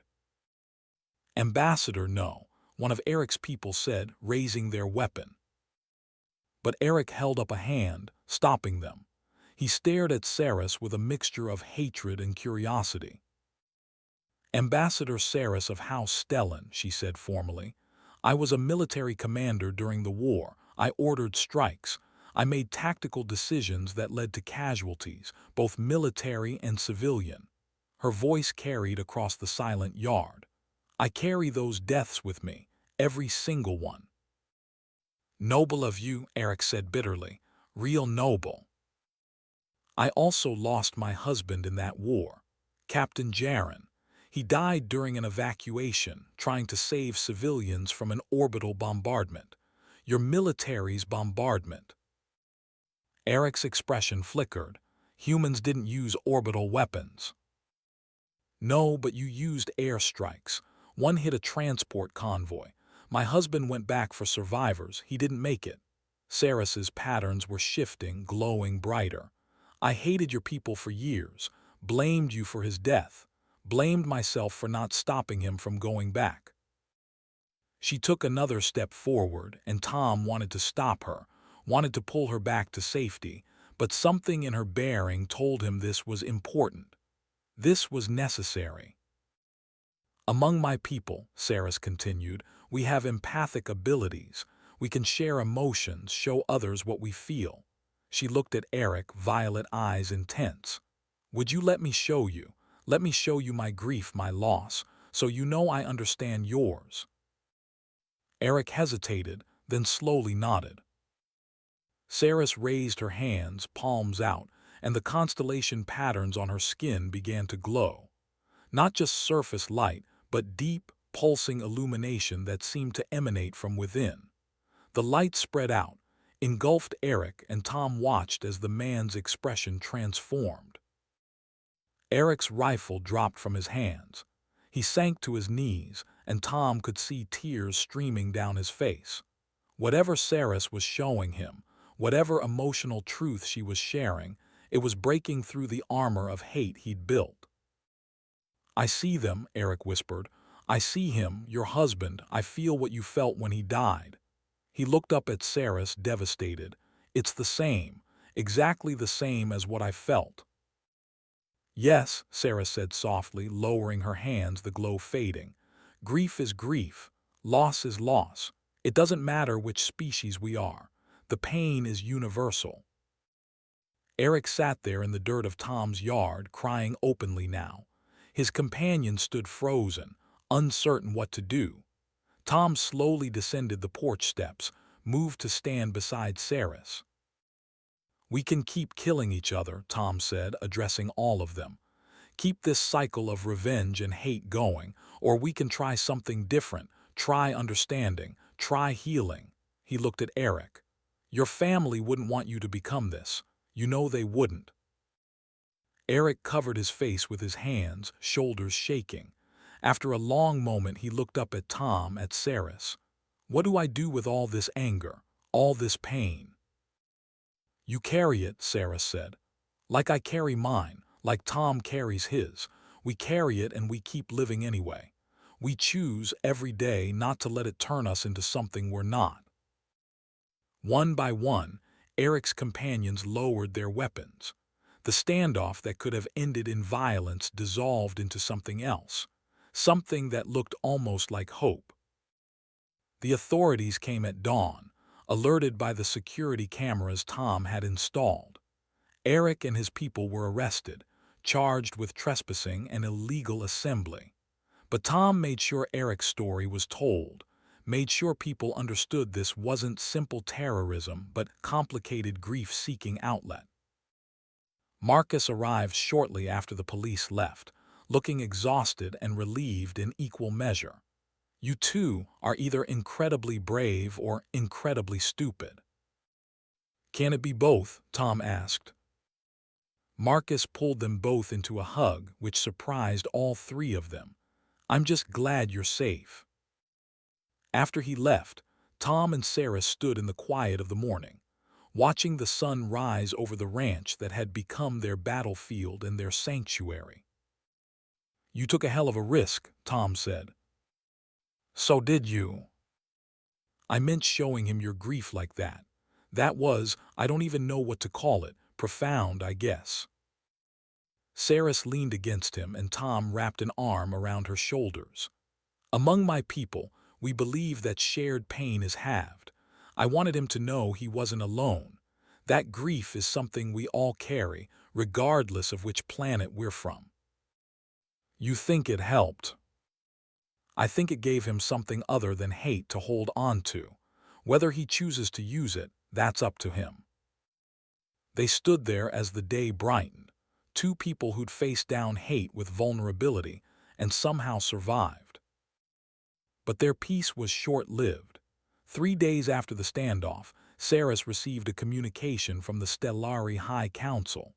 Tom watched her face as she read the message, saw the color drain from her patterns, saw her shoulders slump. "What is it?" he asked. "I'm being recalled. The peace treaty negotiations are failing. They need every experienced diplomat back on Stellari Prime immediately." Tom felt the floor drop out from under him. "When?" "The transport arrives in 72 hours. 3 days, they had 3 days. Can you refuse?" "This isn't a request, Tom. This is a direct order from the High Council. If I refuse, I lose my position, my standing, everything I've built over 20 years of service. So we have 3 days to figure out what to do." Seris crossed to him, took his hands in hers. "There's nothing to figure out. I have to go. The treaty is falling apart. If it collapses completely, we could be looking at renewed conflict. Millions of lives are at stake." "And what about our lives, what we've built here?" "Tom, I love you, but I can't choose my happiness over the potential deaths of millions. You wouldn't respect me if I did." She was right, and Tom hated that she was right, because this was exactly the kind of impossible choice he'd made during his military career. Mission over personal, duty over desire. He understood it intellectually, but emotionally it felt like being ripped apart. "How long?" he asked. "How long would you be gone?" "I don't know. Could be months, could be years. Stellari Prime is 12 light years from Earth. There's no real-time communication. Once I leave, we won't be able to talk, won't be able to know what the other is doing. So this is it. We get 3 days and then it's over." Seris pulled him close, and Tom held onto her like she was the only solid thing in a world that was crumbling. "I don't want it to be over, but I don't see another option." They spent the next 3 days in a haze of desperate togetherness. They made love like they were trying to memorize each other's bodies. They talked until the early hours of morning, sharing every story, every memory, trying to fit a lifetime of intimacy into 72 hours. They walked the ranch land, and Seris committed every detail to memory. The way the mountains looked at sunset, the sound of the horses, the endless Montana sky. Tom took her to places on the ranch he'd never shown anyone. The high meadow where he'd scattered Bates' ashes. The creek where his kids used to play. The old oak tree that had stood for 200 years, bearing silent witness to generations. "I want to remember all of this," Seris said, standing under the oak's branches. "When I'm back on Stellari Prime, dealing with politicians and protocols, I want to remember what peace feels like." "Will you come back?" Tom asked, even though he knew it was unfair to ask. "If I can, if the treaty stabilizes, if there's any way to make it work." She turned to face him. "But Tom, you can't wait for me. You can't put your life on hold for something that might never happen." "Don't tell me how to grieve. I've had practice." The last night they didn't sleep. They lay tangled together in bed, talking and touching and occasionally crying. Tom told her about the first time he'd seen Bate, about the 40 years they'd built together, about how he'd thought he'd never feel this way again. Seris told him about Jaren's last transmission, about the 15 years she'd spent alone, about how Tom had reminded her that hearts don't have limited capacity, that you can love more than once, differently but no less deeply. "I'm not replacing Jaren," she said in the darkness. "And you're not replacing Bate. We're adding to the love we've already known, building on it." "That's a nice way to think about it." "It's the only way I can think about it without breaking." When dawn came, they rose and dressed in silence. The transport would arrive at noon. Tom made coffee, Seris made tea, and they sat at the kitchen table that had witnessed so many of their conversations. I don't know how to say goodbye to you, Tom admitted. Then don't say until we meet again. At 11:30, they walked out to the landing area. Max followed, sensing something was ending. The transport arrived precisely on schedule, settling onto the grass with barely a whisper of engines. Seris turned to Tom, cupped his face in her hands. Her skin was warm, patterns glowing bright even in the noon sun. Thank you for reminding me how to live, for loving me when I'd forgotten how to be loved. Thank you for the same. They kissed one last time, and Tom tasted salt from tears he couldn't tell were his or hers or both. When they pulled apart, Seris walked to the transport without looking back. Tom understood why. Looking back would make it impossible to leave. The door closed. The transport lifted. And Tom stood there watching until it disappeared into the sky, taking with it the best thing that had happened to him in 3 years. He stood there long after the transport was gone, stood there until the sun started its descent toward the mountains. Max sat beside him, patient and loyal, waiting for his human to be ready to move. Finally, Tom walked back to the house. It felt cavernous, empty in a way it hadn't even after Bate died. At least then he'd had memories to hold on to. Now he had memories that were too fresh, too raw, of someone who was still alive but might as well be dead for all the chance he had of seeing her again. 6 months passed. Tom went through the motions of living. He fed the horses, fixed fences, made meals he barely tasted.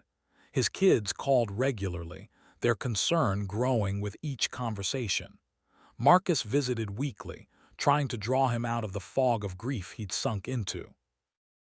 "You're dying again," Marcus said one afternoon, echoing the words he'd used a year ago that had started all of this. "Seris brought you back to life, and now you're letting yourself slip away." "What do you want me to do? She's gone. She's 12 light years away dealing with a diplomatic crisis. There's no communication, no way to know if she's even thinking about me." "So you're just going to give up, after everything?" Tom didn't have an answer to that. The ranch fell into disrepair. Tom stopped caring about the little things, the maintenance, the upkeep. He stopped shaving regularly, stopped making his bed, stopped doing anything that required effort beyond basic survival. Sarah flew out from Seattle, took one look at him, and nearly cried. "Dad, you can't do this.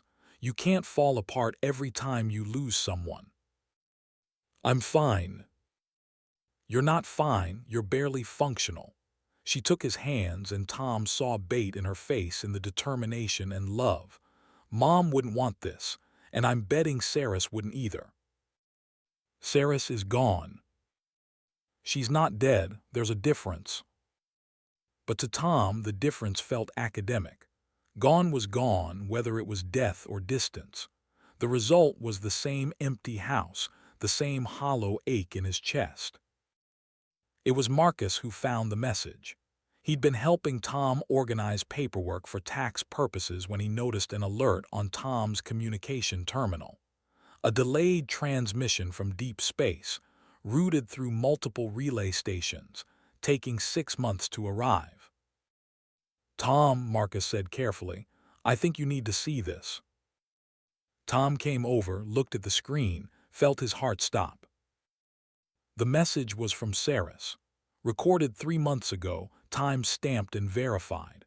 Marcus hit play, and suddenly Seris's face filled the screen, violet eyes looking directly at the camera, directly at him.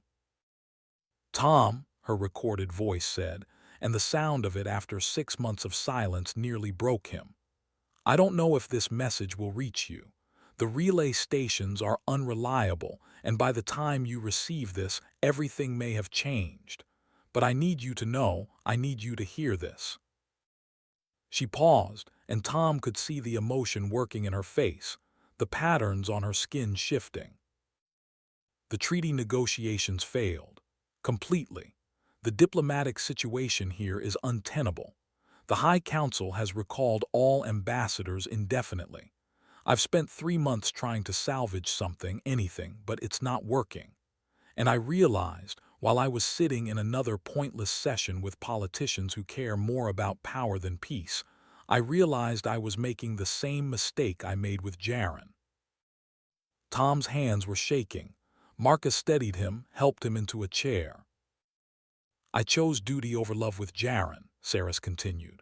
I let him go back for those civilians even though every instinct told me to beg him to stay. I chose duty, and he died, and I've regretted it every day since. Her eyes were wet now, tears tracking down her silver skin. I won't make that choice again. I won't choose duty over you, Tom Harrison. I won't let fear or responsibility or protocol keep me from the man I love. Tom couldn't breathe, couldn't think. I'm coming back, Sarah said. I've resigned my position. I've requested asylum on Earth. By the time you see this message, I'll already be in transit. The journey takes 6 months total, so if the relay timing is right, I should arrive approximately 2 weeks after you receive this. The screen went dark. Tom stared at it, not quite able to process what he just heard. Tom, Marcus's voice seemed to come from very far away. Did she just say? 2 weeks, Tom whispered. She's arriving in 2 weeks. Tom, that message was recorded 3 months ago. The transit time, the relay delay, if she's right about the timing. Tom stood up so fast the chair fell over. What day is it? Marcus checked his phone. April 14th. Why? Tom did the math, counting forward from the message timestamp. His heart was pounding, hope and fear and desperate need all tangled together. Marcus, if her calculations are right, if the transit time holds, she's arriving. When? Tomorrow. She's arriving tomorrow. The next 24 hours were a blur of frantic preparation. Tom showered, shaved, cleaned the house top to bottom. He bought flowers from the market in town, the first flowers he'd purchased since Bates' funeral. He cooked, cleaned, organized, trying to make the ranch look like a home instead of the mausoleum it had become. Sarah called, somehow having been contacted by Marcus. Dad, is it true? Is she really coming back? I think so. God, Sarah, I think she's really coming back. Then you better not screw this up. Tom laughed, the first genuine laugh in 6 months. I'll do my best. He barely slept that night, watching the clock, counting hours. At dawn, he was outside, staring at the sky like he could will the transport to appear. Max sat beside him, sensing his human's agitation, patient as always. The transport came at 11:17 in the morning. Tom saw it first as a glint in the sky, then as a shape growing larger, closer. His heart was beating so hard he thought it might break through his chest. The transport landed in the same spot where it had taken off 6 months ago. The door opened, and Sarah stepped out. She looked different. Thinner, tired, the constellation patterns on her skin dimmed from stress and travel. But when her eyes found his across the yard, when she saw him standing there waiting, those patterns exploded into light so bright it rivaled the sun. They ran to each other like teenagers, crashed together in an embrace that felt like coming home. Tom buried his face in her white hair, breathed in the scent of her, felt her arms tight around him. You came back, he said, voice breaking. I promised I would. You gave up everything. I chose everything that matters. They kissed, and it was desperate and perfect and tasted like tears and hope and second chances. When they finally pulled apart, both of them were crying, both of them laughing, both of them holding on like they'd never let go again. I love you, Tom said. I love you too, and I'm not leaving again, ever. Whatever happens, we face it together. Tom pulled her close again, looking over her shoulder at the ranch that had been his sanctuary, his prison, his home. looking at the Montana sky that held so many memories, so much history, looking at the future that suddenly stretched out before them, uncertain and terrifying, and full of impossible, beautiful potential. Together, he agreed, always together. And there, under the vast Montana sky, two people who'd thought they were done with love found their beginning. The first night of Seris's return, they didn't sleep. They lay tangled together in Tom's bed, the bed he'd shared with Bate for 40 years, and talked until the Montana dawn painted the sky in shades of gold and rose. There was so much to say, so many months to account for, so many decisions to make about a future neither had dared to hope for. Seris told him about the diplomatic collapse on Stellari Prime, about watching 20 years of peace work crumble in meetings filled with politicians more interested in power than progress. She told him about the moment she'd realized she was making the same mistake twice, choosing duty over love, and how the decision to resign had been both terrifying and liberating. "They called me a traitor," she said quietly, her fingers tracing patterns on Tom's chest. "The High Council. They said I was abandoning my people in their time of greatest need." Were they right? No, because staying there, dying slowly from the weight of responsibility and loneliness, that wouldn't have helped anyone. I'd become a shell. I needed this. Needed you. Needed to remember that I'm more than just my position. Tom pulled her closer, breathing in the scent of her hair. "I spent 6 months dying too. Marcus told me I was doing exactly what I'd done after Bate, shutting down, going through motions. But this time it was worse because I knew what I was missing, knew what it felt like to be alive again." "We wasted 6 months," Seris said. "6 months we could have been together." "No, not wasted. You needed to make sure, needed to try saving the treaty. If you hadn't tried, you would have always wondered, always regretted." She kissed him, soft and lingering. "You understand too much." 40 years of marriage teaches you a few things about regret and what-ifs. Sometimes you have to chase the what-ifs just to prove to yourself they wouldn't have worked out anyway. As the sun rose higher, they finally slept, wrapped around each other like they were afraid of letting go. When Tom woke in the late morning, for a moment he thought it had been a dream. 6 months of loneliness had taught him not to trust hope. But then Sarah stirred beside him, her constellation patterns glowing softly in the daylight, and he knew it was real. She was here. She'd chosen him, chosen this life. The phone rang while they were having coffee on the porch. Max sprawled contentedly between them.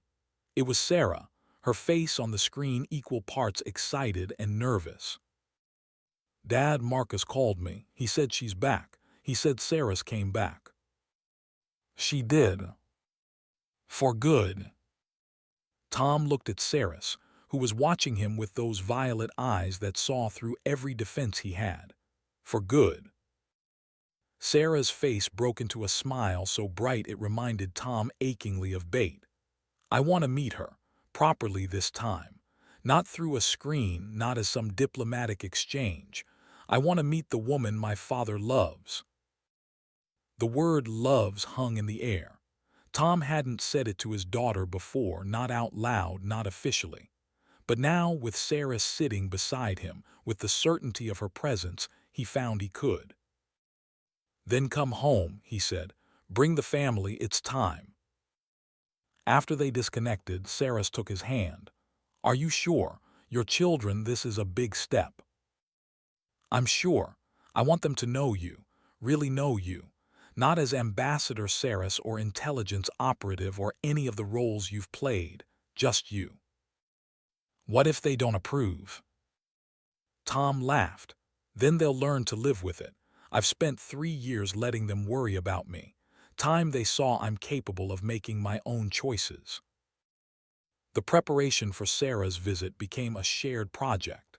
They cleaned the ranch house together, Seris insisting on learning how to use human cleaning products despite her diplomatic background.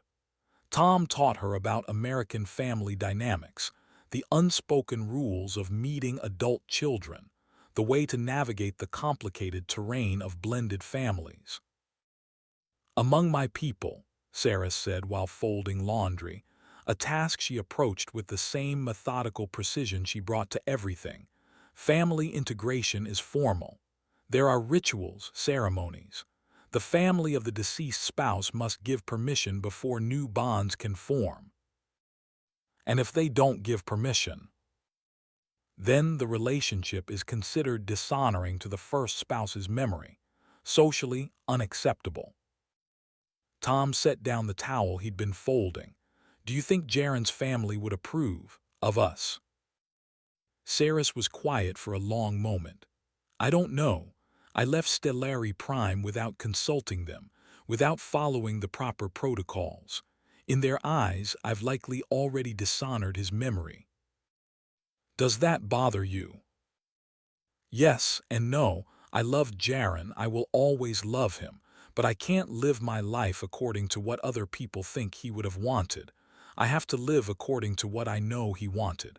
And he wanted me to be happy, to find joy again. She looked at Tom. You make me happy. You make me remember what joy feels like.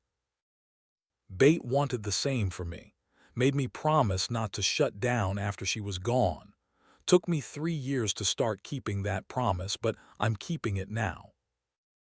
They finished the laundry in comfortable silence, the kind that came from two people who'd learned they didn't need to fill every moment with words.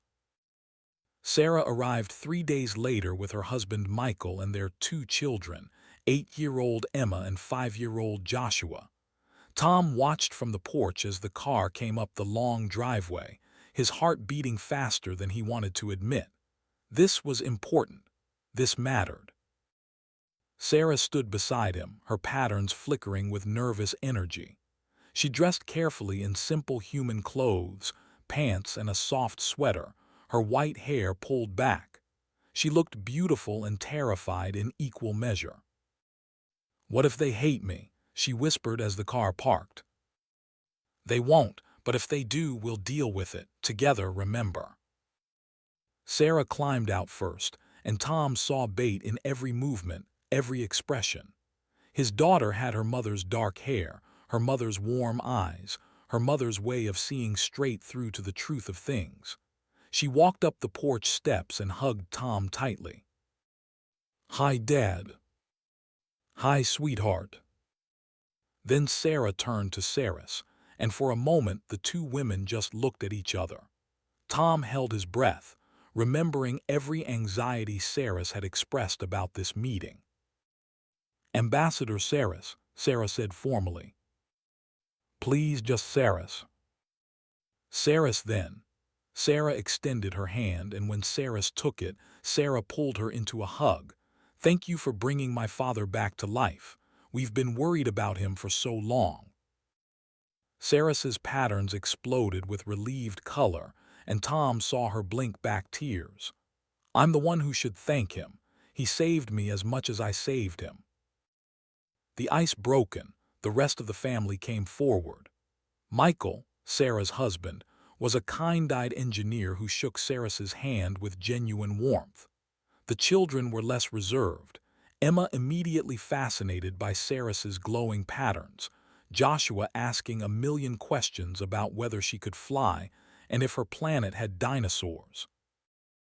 They spent the afternoon on the ranch, Tom showing his grandchildren the horses while Sarah and Seris talked on the porch. Tom watched them from the barn, 2 important women in his life finding their way toward understanding, and felt something settle in his chest. This was right. This was how it was supposed to be. That evening after dinner, Sarah asked to see Bate's photo. Tom brought out the albums, the physical books Bate had insisted on making even in the digital age. They sat in the living room, Sarah and Michael on the couch, Tom and Seris in the chairs, the children on the floor, and went through 40 years of memories. This was Mom at our wedding, Sarah said, showing a photo to Seris. She made her own dress, took her 6 months. Sarah studied the image with careful attention.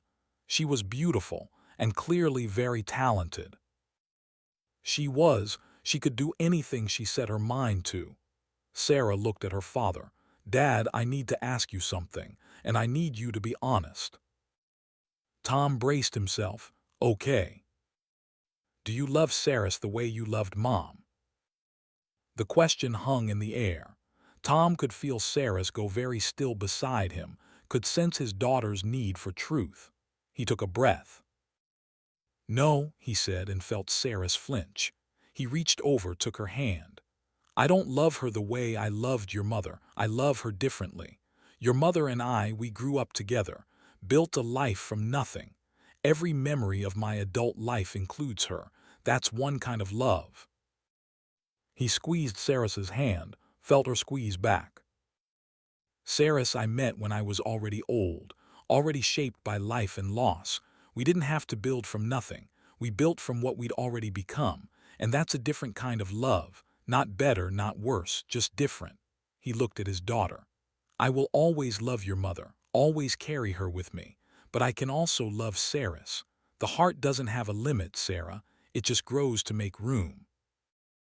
Sarah was crying now, quiet tears sliding down her face. "That's what I needed to hear, that you're not trying to replace her, that this is something new, not a substitute." Never a substitute, an addition, a second chapter. Sarah stood, came over and hugged both of them. "Then you have my blessing, both of you. Mom would approve, I know she would." After Sarah's family left the next morning, Tom and Sarah sat in the quiet of the ranch house, processing the weight of acceptance. "Your daughter is remarkable," Sarah said. "Takes after her mother. She gave us her blessing." "She did." Sarah turned to look at him, her patterns shifting to the warm golds that meant happiness. "Tom Harrison, among my people, when we commit to someone, we bond for life, even after death. I was bonded to Jaren for 30 years. I never thought I would bond again." Tom's heart started beating faster. "And now? Now I want to bond with you, want to commit to whatever time we have left. Among humans, you call it marriage. Among Stellari, we call it soul binding. But the meaning is the same.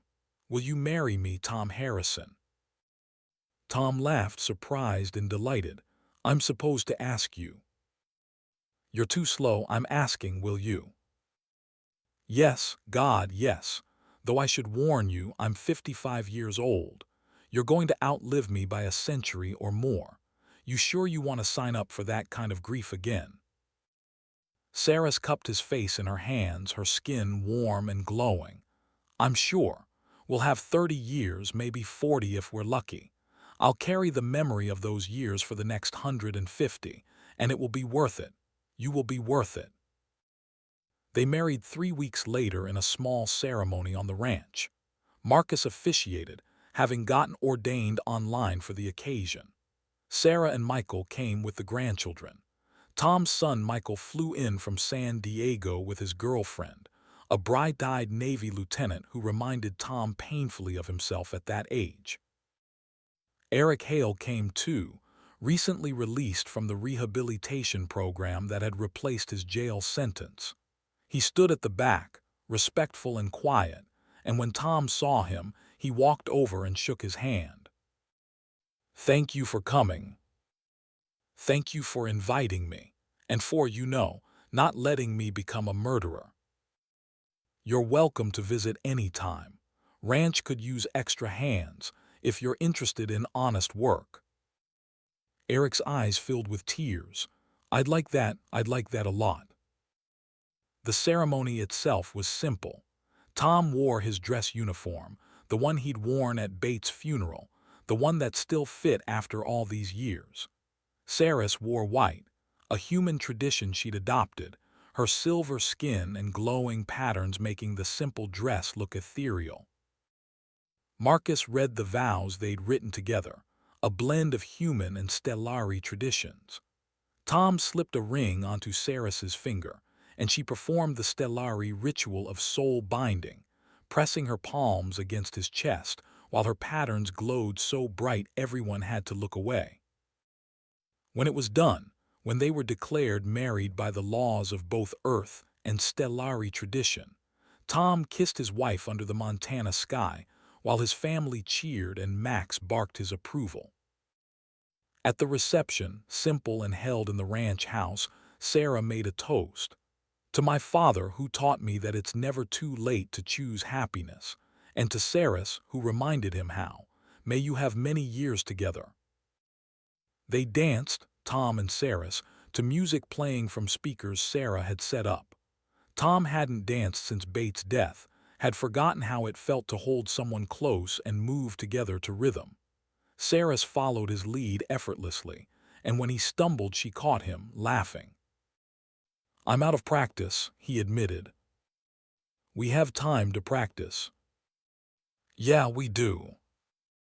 That night, after everyone had gone and they were alone in the house that was now truly theirs, Tom and Seris lay in bed, watching the stars through the window.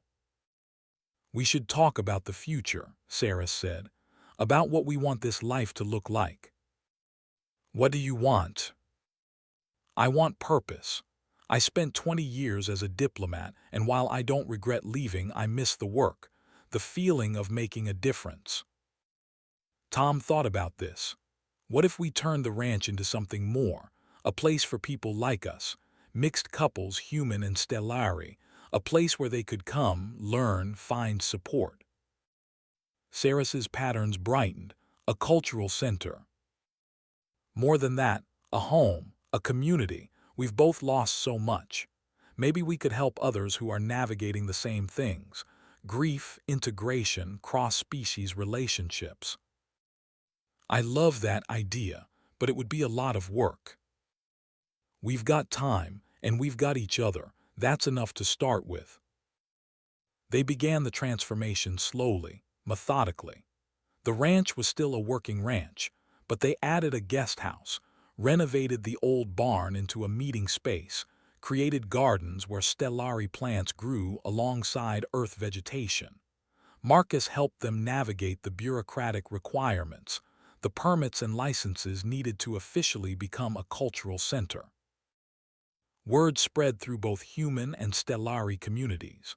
The first couple arrived 6 months after Tom and Seris married. A human woman in her 60s who'd fallen in love with a Stellari scientist.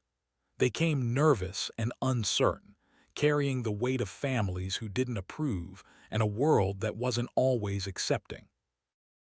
Tom and Seris welcomed them, showed them the ranch, shared their own story. By the end of the week, the couple was smiling more, holding hands more openly, finding the courage to build their life together. More came after that. Young couples and old ones, humans and Stellari navigating the complicated terrain of interspecies love. Tom taught conflict resolution classes using his military experience, helping couples work through the cultural misunderstandings that could destroy relationships if left unaddressed. Seris taught Stellari philosophy and meditation, helped humans understand the empathic nature of her people, gave Stellari practical advice about adapting to Earth customs. She was patient and wise and kind in a way that made everyone feel seen. Eric became a regular presence, helping with ranch work, learning from Tom how to channel grief into purpose. He started a support group for veterans struggling with PTSD and loss, meeting weekly in the converted barn. Slowly, painfully, he was rebuilding his life from the ashes of his hate. 2 years after the wedding, Tom sat in his study writing.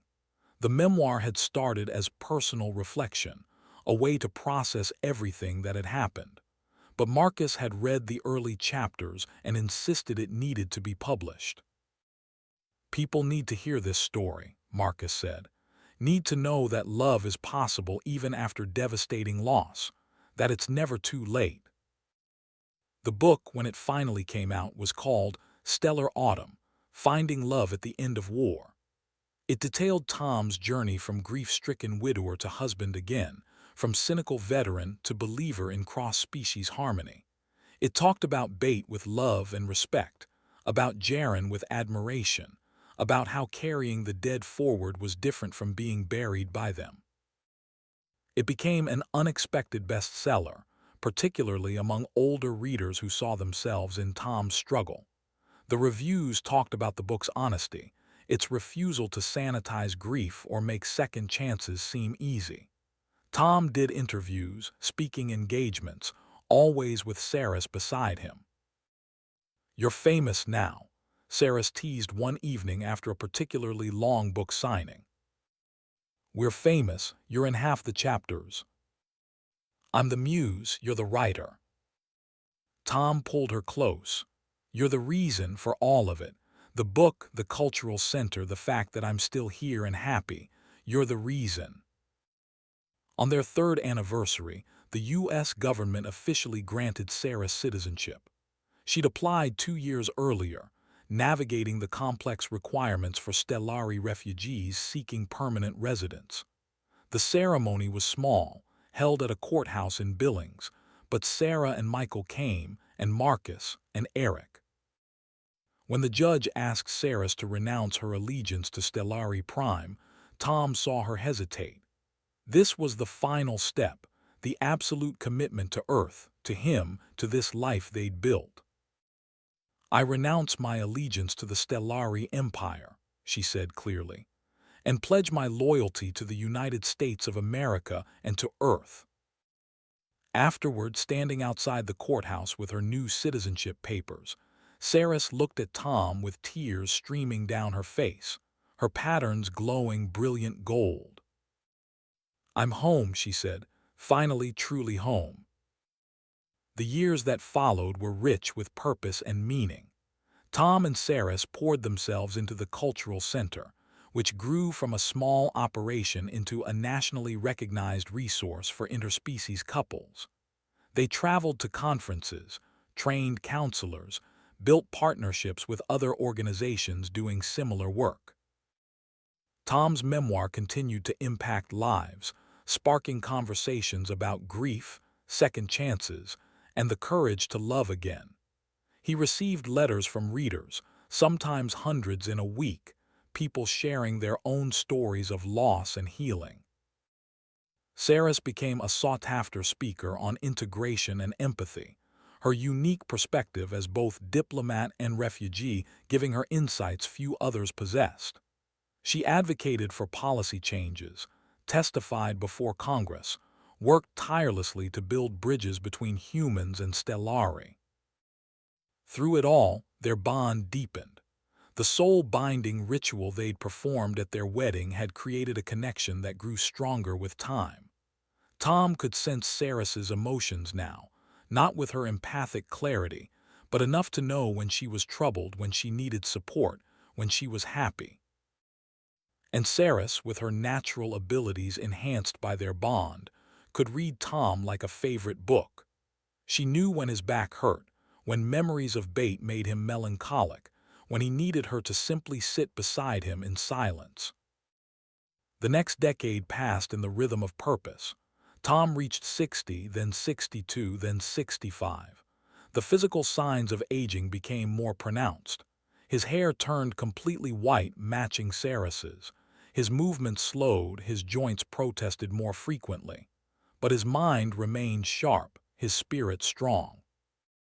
Seris remained essentially unchanged, looking exactly as she had the day they met. The physical disparity between them became more obvious with each passing year, a visible reminder of the different speeds at which they moved through time. Tom's son Michael came home for his father's 65th birthday, bringing his girlfriend Rachel, who was Stellari. The irony wasn't lost on anyone. "Guess it runs in the family," Michael joked over dinner. "Runs in humanity," Tom corrected. "We're all learning that love doesn't see species, just souls." Sarah's children, now teenagers, had grown up with Seris as a constant presence in their lives. They called her Grandma Starlight, a name Emma had invented when she was 8. The nickname had stuck, spreading through the cultural center community until even the couples they counseled used it affectionately. On a quiet autumn afternoon, when Tom was 67, he and Seris were working in the cultural center's main office, reviewing applications from couples seeking their support. The work had become routine, comfortable, a shared mission that gave structure to their days. Seris had been quieter than usual all morning, and Tom noticed the way she kept touching her abdomen, a gesture so subtle he almost missed it. Finally, she set down the papers she'd been reviewing and turned to him. "Tom, I need to tell you something." The seriousness in her voice made him stop what he was doing, give her his full attention. "What is it?" "I've been feeling different, strange symptoms, so I went to see Dr. Foster yesterday." She took a breath and her patterns began to glow brighter than he'd seen in years. "Tom, I'm pregnant." For a moment, Tom's brain couldn't process the words. Then he stood up sharply, ignoring the protest from his knees. "What? How? I thought cross-species conception was impossible." "Rare, not impossible. And we've bonded so deeply, our bioelectric fields so intertwined for nearly a decade now. Apparently rare became possible." She stood, came around the desk to him, her patterns brilliant. "We're going to have a child." Tom pulled her into his arms, his mind reeling. A child. At 67 years old, he was going to be a father again. It should have been terrifying. It should have been impossible. Instead, it felt like the perfect conclusion to their story. "Are you happy?" Seris asked. "I'm overwhelmed, I'm scared, I'm too old for this." He pulled back to look at her. "And yes, I'm happy, incredibly happy." The pregnancy progressed differently from human gestations, faster and with different markers. Stellari pregnancies lasted only 6 months, and the child would be hybrid, carrying traits from both species. Marcus coordinated with Stellari medical experts, ensuring Seris had the care she needed. Sarah was shocked when they told her, then delighted. "A baby brother or sister at my age. This is wild, Dad." "Tell me about it." "But you're happy." "Terrified and happy. Feels like being young again, except my back hurts and I need reading glasses." The cultural center rallied around them. Couples they'd helped insisted on preparing a nursery, on throwing a baby shower that blended human and Stellari traditions. Eric's veterans group built a crib from Montana pine. The community they'd built was giving back, supporting them the way they'd supported so many others. The baby came on a clear March morning, 6 months to the day after Seris's announcement. Labor was intense but brief, and when their son entered the world, crying with lungs that worked perfectly in Earth atmosphere, Tom held him and wept. The boy had his mother's silver skin, but softer, more translucent. His eyes were violet but with flecks of Tom's brown, and his constellation patterns, faint but definitely present, moved in unique formations that belonged to no one but him. "He's perfect," Tom whispered. "We should name him," Seris said, exhausted but radiant. They discussed names for months, unable to decide. But now, holding his son, Tom knew. Harrison. Harrison Eric Chen. Human first name, Stellari middle name honoring Eric, my last name. Harrison, Seris tested the name. Harrison Eric Chen, I love it. Sarah came to the hospital with Emma and Joshua, now young adults themselves, completely enchanted by their new uncle. "He's so small," Emma said, touching Harrison's tiny hand. "You were this small once," Sarah told her. Michael flew in from deployment 3 days after Harrison's birth. He stood in the nursery, looking down at his new brother and shook his head in wonder. "Dad, you're 67. Don't remind me. And you're starting over with a newborn." "Apparently so." Michael grinned. "This is either the bravest thing you've ever done or the craziest." Probably both. Those first months with Harrison were a blur of sleepless nights and diaper changes, and the strange joy of doing it all again at an age when most men were retiring.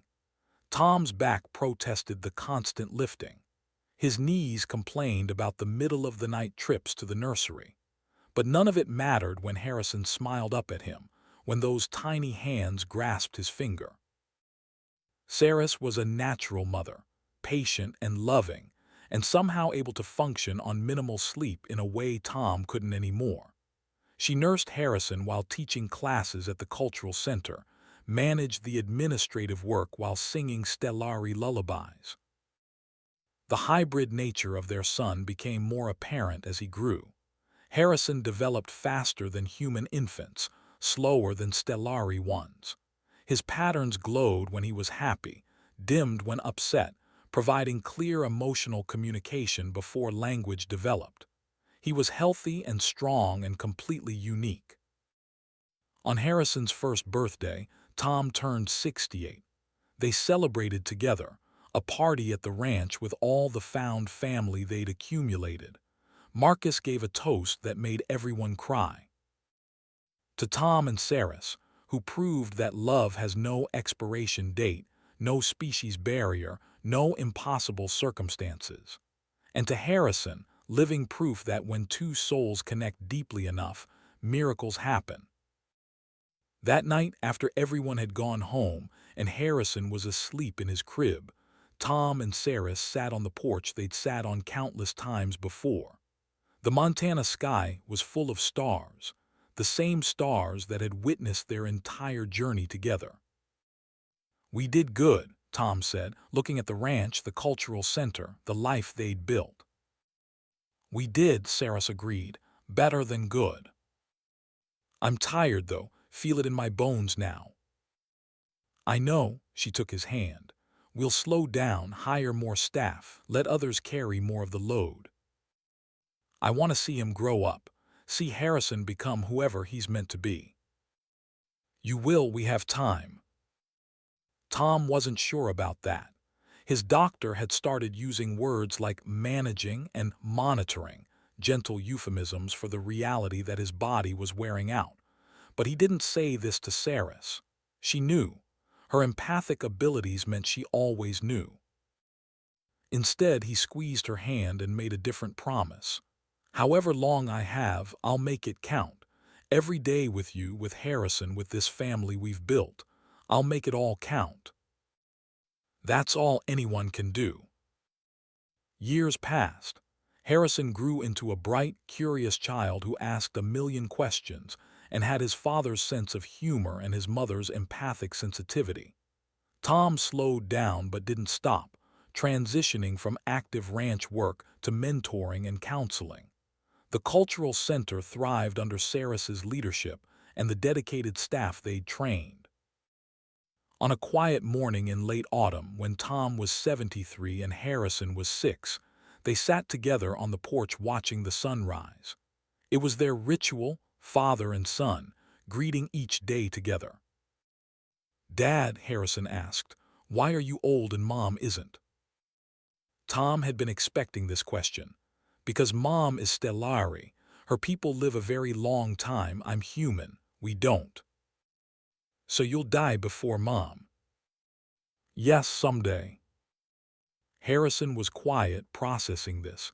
His patterns dimmed to almost invisible, a sign of sadness. "I don't want you to die." "I don't want to either, but it's part of life, buddy. Everything dies eventually. What matters is how we live before that happens." "How should we live?" Tom pulled his son close. "With love, with kindness, making sure the people we care about know we care about them. That's what matters." They sat in silence as the sun climbed higher, father and son, human and hybrid, both knowing their time together was finite and precious. Tom made it to 77, longer than he'd expected given his family history, longer than many of his fellow veterans. Long enough to see Harrison start school, see the cultural center become nationally recognized, see Sarah's children graduate high school. His final months were gentle, spent mostly on the ranch he loved, surrounded by family. Seris never left his side, her patterns glowing with fierce love even as she helped him manage the indignity of a failing body. On his last day, a clear autumn morning when the Montana sky was impossibly blue, Tom gathered his family around him. Sarah and Michael with their partners, Emma and Joshua, young adults now, Marcus, ancient and beloved friend, and Seris, his wife, his partner, his light. "I don't have any profound last words," he said, his voice weak but clear. "Just thank you, all of you, for letting me love you, for loving me back." Harrison climbed onto the bed, careful not to jostle his father. At 11 years old, he was already wise beyond his years, his hybrid nature giving him insight into both human and Stellari experience. "I'll remember you, Dad. I'll make sure everyone knows your story." "That's all I can ask." Tom looked at Seris last. She was crying, her patterns dimmed to nearly nothing, but she was smiling too. "Thank you for coming back," he whispered. "Thank you for choosing me. Thank you for being worth choosing." He closed his eyes then, Seris's hand in his, Harrison's small body warm against his side, his family's love surrounding him. The last thing he heard was Seris's voice, singing a Stellari lullaby, the same one she sang to Harrison every night. And then, peacefully, Thomas Harrison left the world he'd lived in for 77 years. The funeral was held at the ranch, exactly as Tom had specified in his will. They buried his ashes beneath the oak tree where Eric's ashes already rested, creating a grove of remembrance. Hundreds came, people whose lives Tom had touched through the cultural center, through his book, through simple kindness. Seris delivered the eulogy, her voice steady despite her grief. "Tom used to say that hearts don't have a capacity limit, that love builds on love. He proved that with his life. He loved his first wife deeply. He loved me deeply. He loved all of you deeply. And that love doesn't end with his death. It continues in every couple we help, every family we support, every person who learns from his example that it's never too late to choose happiness." After the ceremony, after everyone had gone, Sarah stood alone at Tom's grave. Her patterns glowed soft silver in the twilight, and on her skin 2 stars shone brightly. Jaren's star, steady and constant, and now Tom's star, newly formed, brilliant and warm. "Thank you, my love," she whispered to the earth. "Thank you for 30 years of joy. I'll carry you forward just as I promised, you and Jaren both lighting my way." Harrison came to stand beside her, slipping his hand into hers. At 11, he already understood grief in a way few children did. His patterns glowed in sync with his mother's, offering comfort. "Will you tell me stories about him?" Harrison asked. "Every day, for as long as you want to hear them." "I want to hear them forever." Seris pulled her son close, looking up at the Montana sky where stars were beginning to emerge. Somewhere up there, or maybe right here in the land and the wind and the endless sky, Tom was watching over them, just as Bate was, just as Jaren was. The dead didn't leave. They transformed, became part of the stories, part of the love that shaped those who remained. "Come on," Sarah said to Harrison. "Let's go home."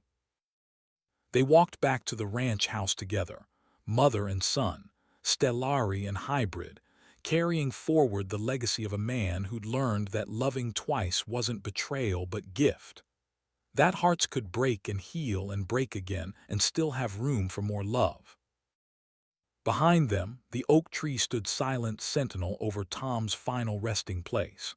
And if you looked closely in the twilight, you might have seen the constellation patterns in its bark, glowing faintly, as if the tree itself had absorbed some of the light that Tom and Seris had shared.